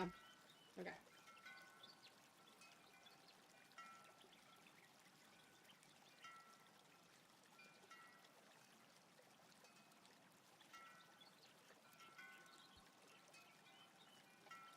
Oh, that's backwards. That's a thumb. That doesn't belong there.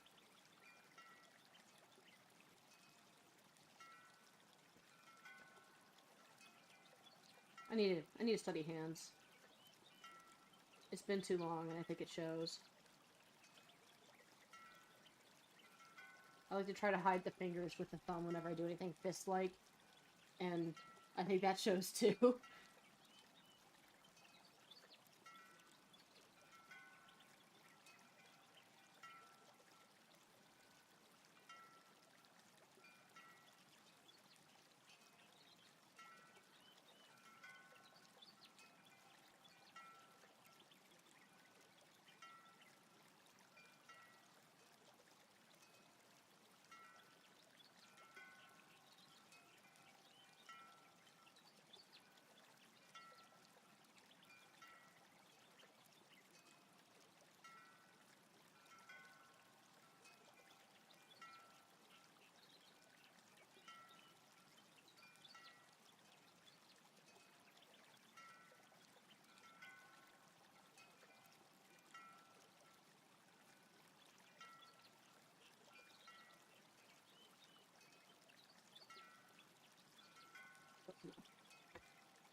Eyes are too far apart.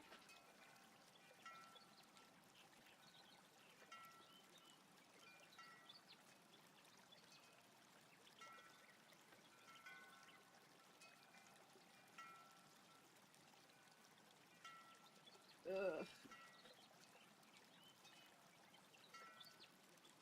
I wish I liked drawing hats more. I kind of feel like they're like shoes, where, like, having it fills the whole thing and just makes it feel way more finished and complete and thought out and just good. But I like drawing shoes. I don't think I like drawing hats. Like, I think shoes sort of like, I don't know, because there's more to them. But hat always feels wrong, always looks wrong. I think Ryan was complaining about that recently too. To be honest, I think he's really good at it. He's got good hats.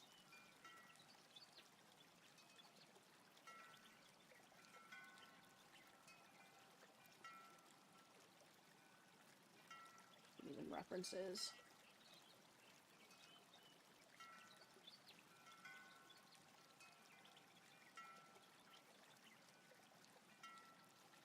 Like, cowboy hats are pretty elegant and difficult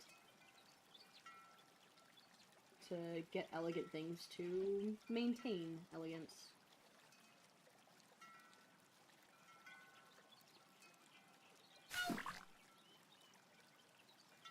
Oh no, my frogs.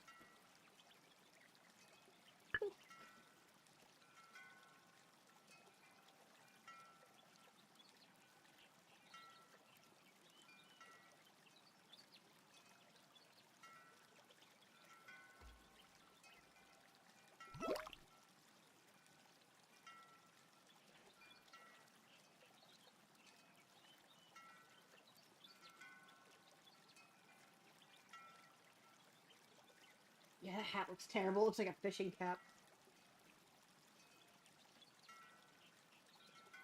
Ugh.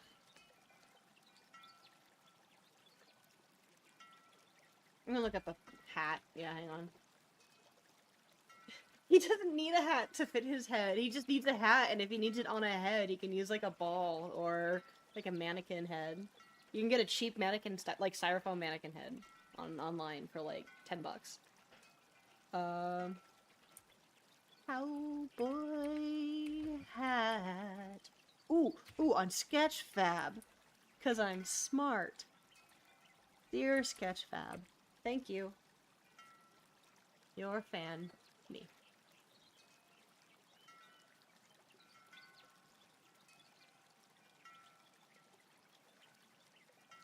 Ah, sweet water. Oh, which cowboy hat is the closest cowboy hat to what I'm using? I think this one.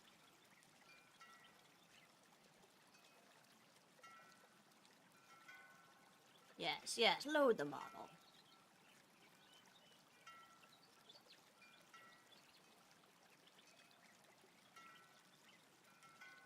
Maybe I should raise it up a little bit.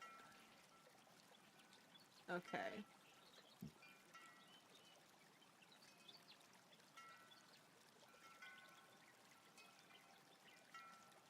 That. Oop. Nope, wrong button. Copy.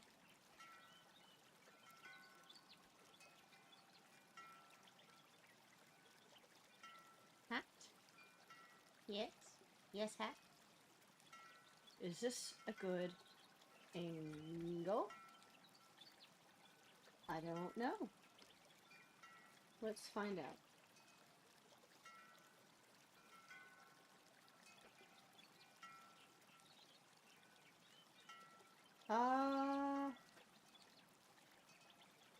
Is it close enough? Like that, the size of the hat is massive compared, but like I think the dominant mass here is that Black Marrow's mane is a bit huge compared to the size of the hat. There's no way he doesn't have to like clip his hat on, right? That's actually not a bad angle. Let's go with that one.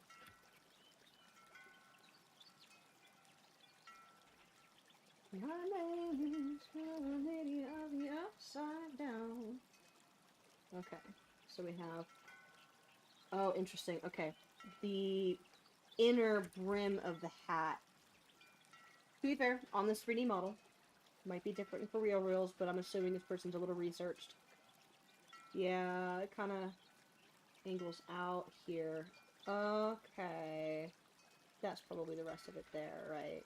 Because that brim and this brim in here.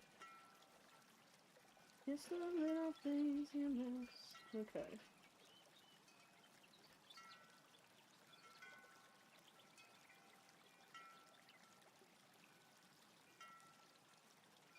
Maybe looking for some stronger stuff.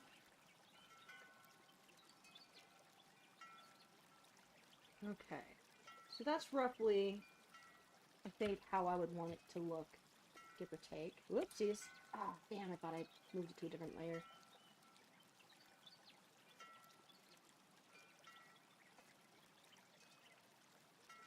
Let me see here.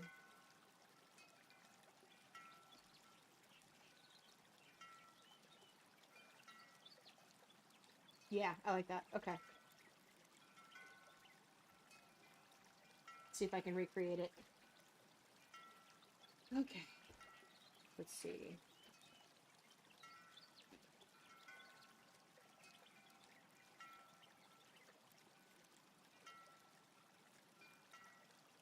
Yeah, uh-huh.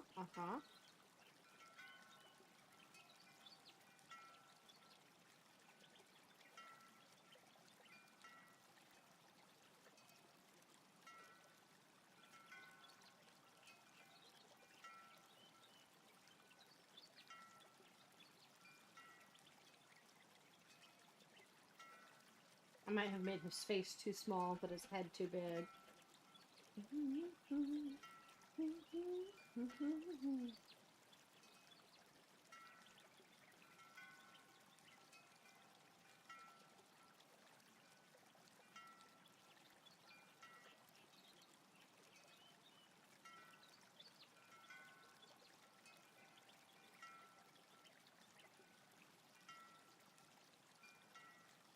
Maybe this is a little bit too much of a fedora. Like a true fedora. It's kind of crumpled, though. I think it's smart of him to let the hat be a little bit worn out and crumpled. Partly because it gives you a lot of freedom to make it kind of off. And partly just because it just fits his character really well.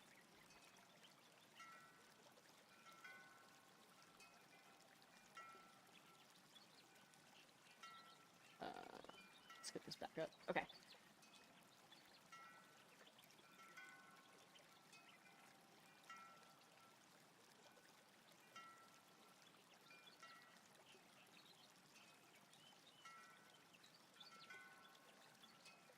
Yeah, his head's too small. That's the problem.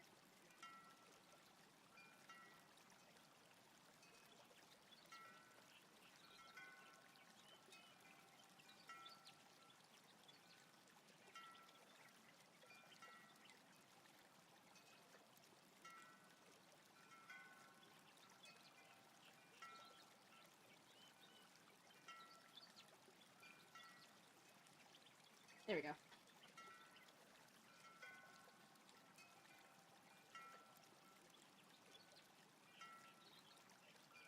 Probably shouldn't have gotten rid of that, but I'm going to now, because now it means I have to figure it out.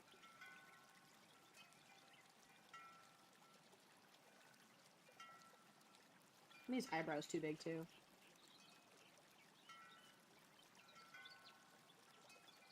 There we go.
Sorry, my fingers are getting a little cramped. Ugh. Yeah, I already like this piece way better than the other one I was doing. I kept coming back and forth on that one, and it really messed up with my workflow, but this one, much better. It's a shame, I like the concept of the other one, but, you know, one has to be smart about these things.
Thank you. I really like this too. Yeah, the problem with the other one was, because of the way, oopsies, my time was, I literally had to keep, like, leaving it alone and then coming back to it with, like, weeks or more in between. And so just, like, all connection to the piece was gone, all plotting, all, caricature. I couldn't get back into the same mindset every single time I came to it. I might pull it up later, but I want to keep this flow going just because me likey flow.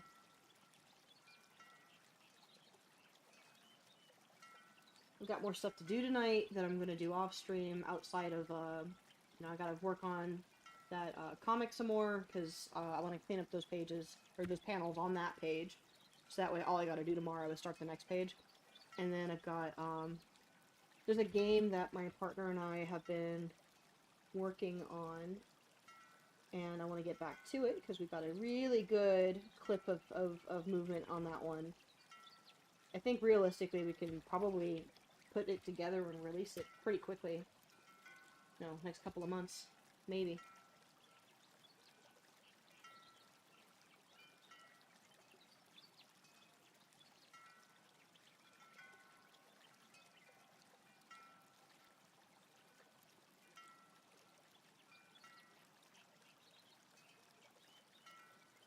Hey, Hello. what's up? I've got some stuff I want to read you. Oh, okay. Alright. Yeah, just give me a few minutes and I'll probably stop streaming in about a half an hour? Okay. Yeah, about a half hour, guys. I want to at least meet the goal that I set for myself today, to stream and to be working. And I know I'm taking a break right now, but so far so good. If I can keep at least, you know, one of the goals I set for myself today, I'll feel really good about it. So that way, the only other goals I have to finish today, aside from the work that I stated, is then going to bed at a reasonable hour so I can wake up at a reasonable hour. I want to get back to the workflow I had before we moved. It's been difficult. But if I get to the same mindset, then I can do more work and actually, like, finish a shift, so to speak.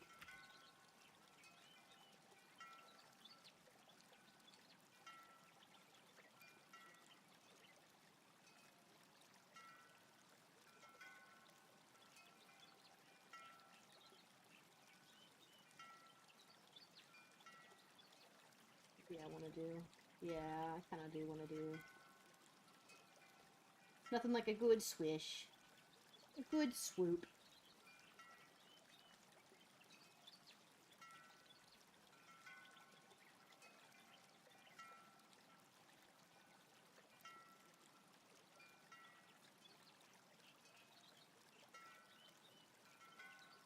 I need to make his nose a little longer. I like the snarl, I just need to be careful with that, yeah, balance of his face. I don't want to make him too pug-nosed. Yeah, it's been rough. I don't know what it is. I think everybody's had a little bit of funny sleep lately. Everybody I've spoken to anyway. I don't know. I can reasonably point to what's causing my issues. Just moving across the country and everything that comes with that. But sometimes that LA girl in me goes, Oh my god, it's the stars. It's the stars, guys. We know what it is. Listen, Pluto, is aligned with Mars right now, and that's why. That's why everybody's had it all messed up. I'm teasing with love. I want to be clear on that. Anybody listening to this in the future, especially if you're one of my friends. I've got a few friends that really put some energy and stock into how the stars are, and I don't actually do this to make them feel bad about it. It's just such an LA thing.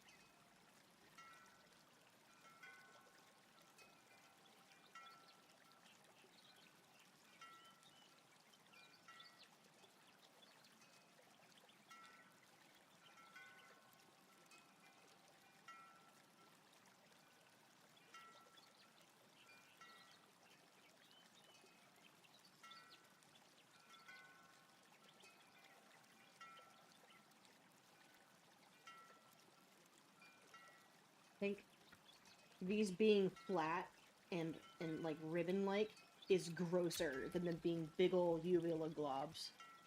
Something about that just ugh, like big gills or something, but at least gills look purposeful. These are just nasty.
Oh, thank you.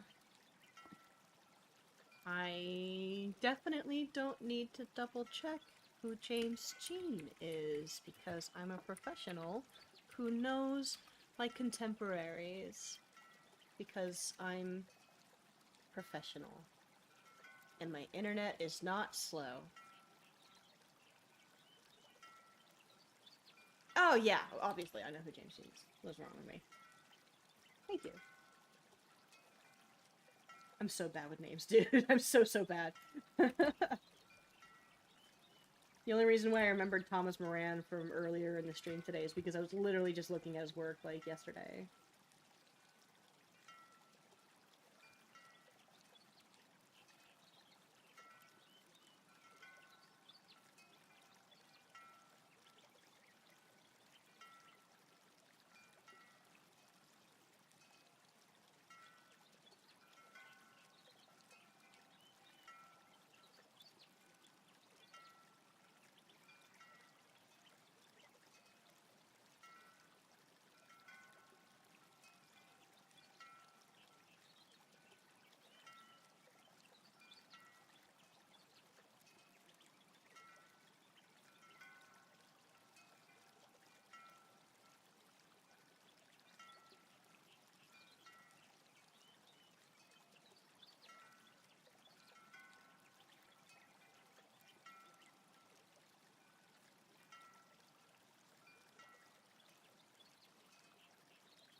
You'll probably be careful how I draw this, because it gets pretty gory.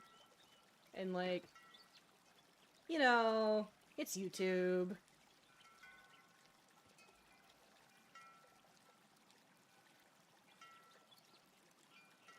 So how's life in Broken Blaze world? How you doing, dude?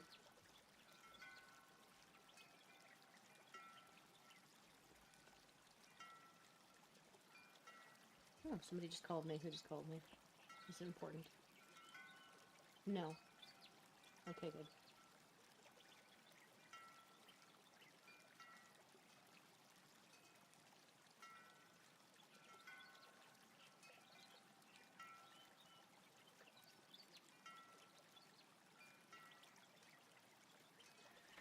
Okay.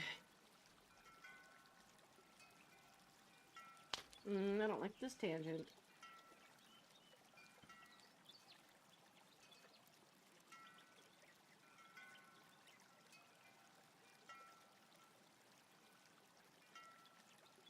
There we go. No more tangent.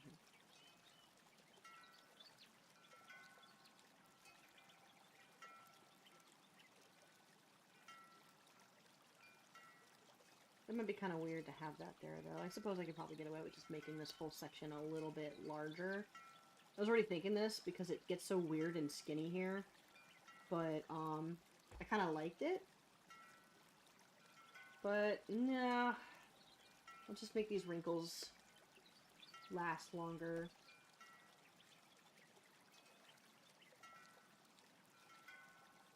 I want it to look, like, really weird and fleshy. Like bug skin. Or, like, I don't know if you've ever really taken a look at, like, salamanders or olms or certain types of frogs where their skin's, like, really loose on them and is, like, super icky. Maybe that's a me thing that I think is gross, but, like, where it, like, kind of folds over itself here, like, blubbery.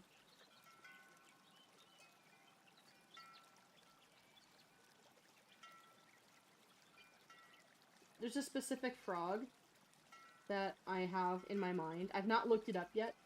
I know it in my brain, though, because it, like, it icks me out so much.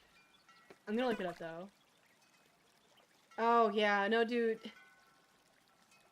Sometimes it just hits you like a fucking brick, you know? It's tough. It's real tough. But I'm glad you're doing at least a little bit better, because better is better. You know? Better is better. Even a little bit. But it's good that you were able to recognize it for what it was, too. That's healthy. Right? I mean, at least I feel like being able to recognize it is healthy. Hang on. I'm gonna look up this frog. Ugh, I'm gonna give myself nightmares. It's so gross. Ugh, it's so nasty. It's so gross. It looks like a crinkly ball sack. But worse. Like, really bad. Hang on, I'll show you. Let me get this frog. Horrible. Horrible. Here. Okay. Here it is. This is not quite the effect I'm going for with this creature. It's a bit more than what I want. Ooh, look at that thing. It's icky. His face is cute, though. Like, here, look at this guy. Hang on. We got cute faces.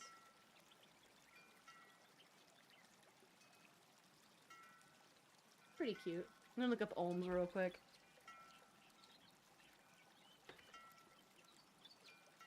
Yeah, olms are cool. They're essentially like wow, why am I blanking on what they're called?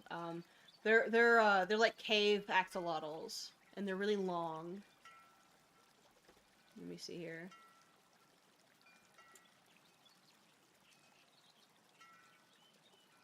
Check this guy out. Olms are cool. I think beluga whales freak me out too, actually. Here. And it's not because they aren't cute, because beluga whales are adorable. But everything on them is loose. Like, their squishy face, their skin, it's all just like jiggly, fleshy mass, and I don't like that. Like, if you ever see one swim, you can see, like, their skin shifting around and blubbering as they go. They're not, like, taut or they're just a little gelatinous. And it's just a little, I don't like it, Like a big fleshy worm. Hang on. Like a, what are those beetles? Hercules beetles. Stag beetles. Stag beetle. Grub. Fucking nasty. Bug skin, though, is such a good reference for this. Fleshy bug skin. Disgusting. Disgusting. I don't like it. But look at this thing. It's pretty close to it anyway. The biggest difference is that, the segments in the skin are specific to the anatomy of the grub, where the kind of squishy, bendy folds on my creature are simply because of the manner in which it is currently folded. Just a little grosser. At least the grub is natural. At least the frog is natural.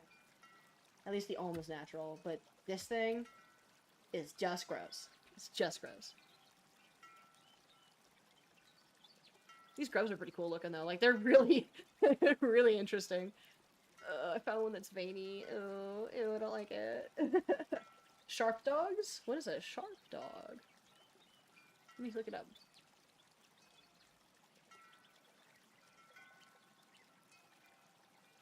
Oh, Sharpei. Sharpeis. That's, S-H-A-R-P-E-I. Sharpeis are cute. They make me sad, though. They look like they got stung by a bee. Yeah, Yuck is right. But Yuck is also exactly what I'm going for. Okay.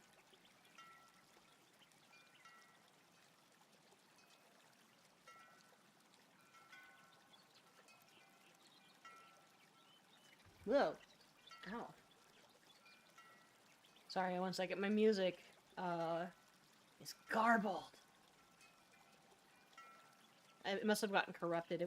I pulled a bunch of my songs off of an old MP3 player that I had, and I think something was wrong. So I can't have this anymore. To get rid of this song. This is a shame, because I think it's the whole album.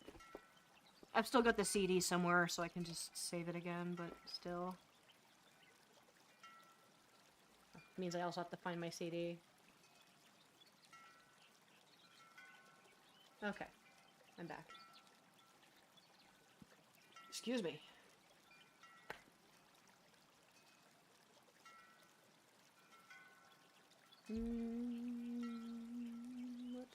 Yeah, okay. Okay, back to it. Yeah.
See.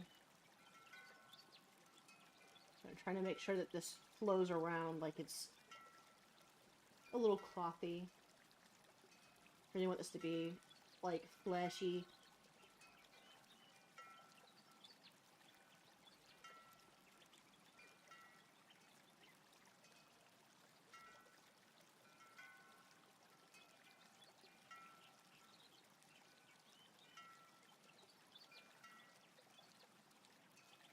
I don't think that works as well as I thought it would, but...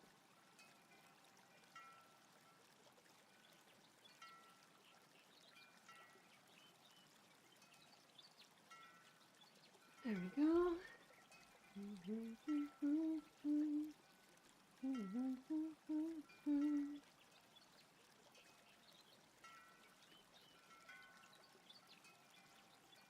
I don't think I've got a reference saved for his side. Scythe, whatever they're called. Wrong one. Clickety clack. Okay.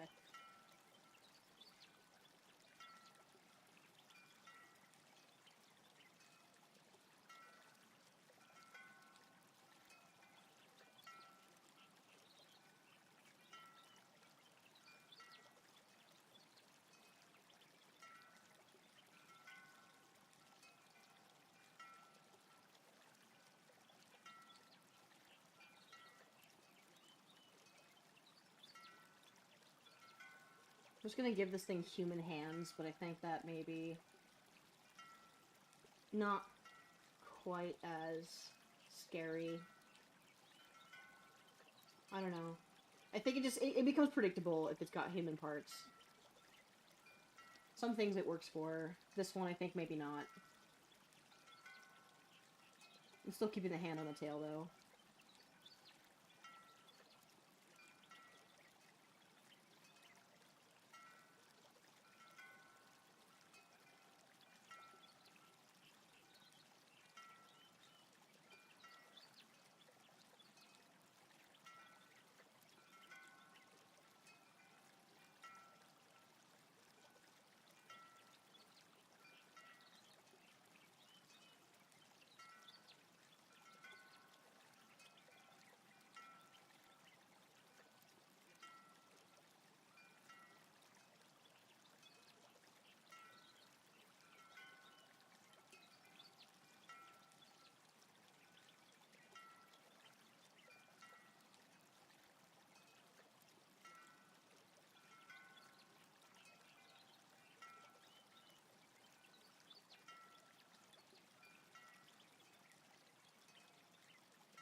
one of the things I'm trying to do with this thing is I want to use some of the things that I think are interesting but super nasty on different creatures.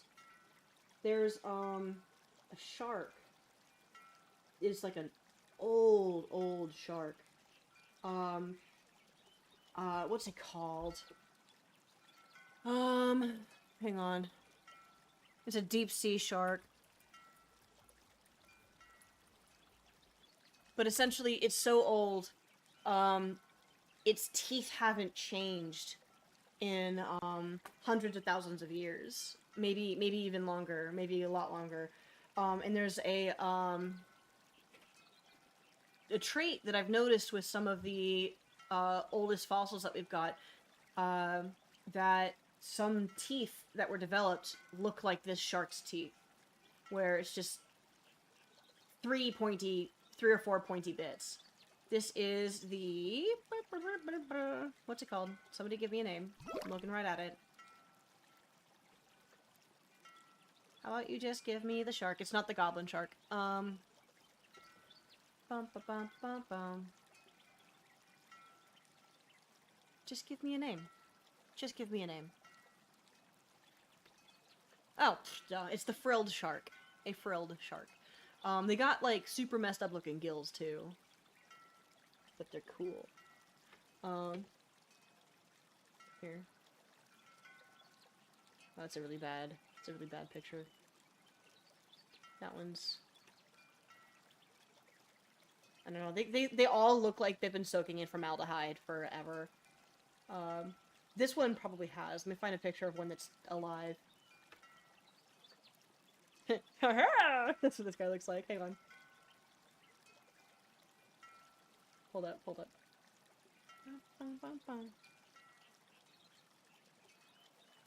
Look at this guy.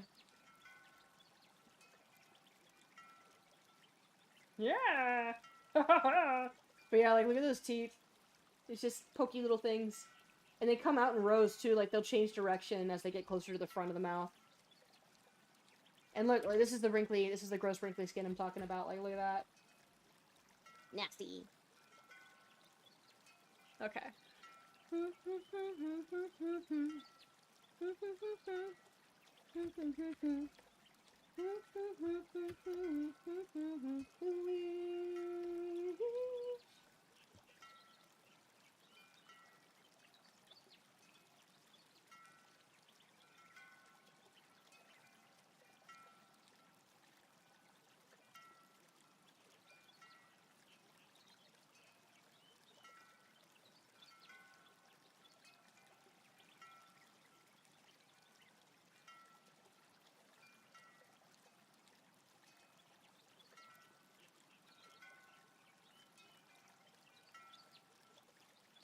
Yeah, they're crazy.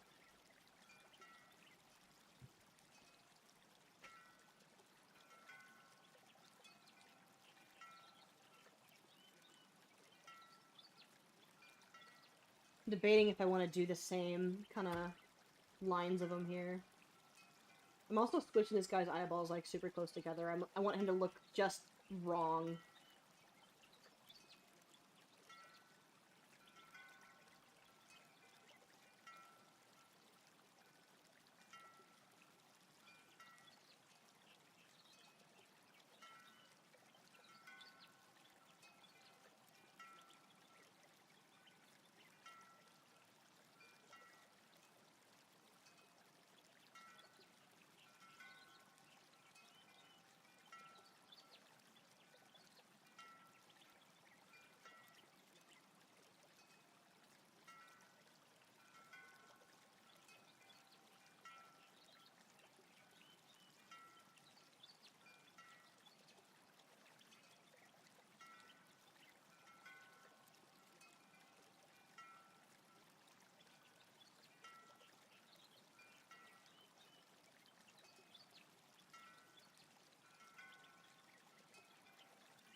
I might have to lighten up on some of these details. Okay. That was actually an hour rather than half. I need to stop. My fingers hurt. So I am aiming to start again. Actually, no, that was half an hour. Perfect. Okay, never mind. I can tell time. I'll be streaming again tomorrow. What's tomorrow? Wednesday? Yeah. So I got plenty to work. Plenty to do. I'll be on a different page tomorrow, so that'll be exciting. And, bye! Have a good night.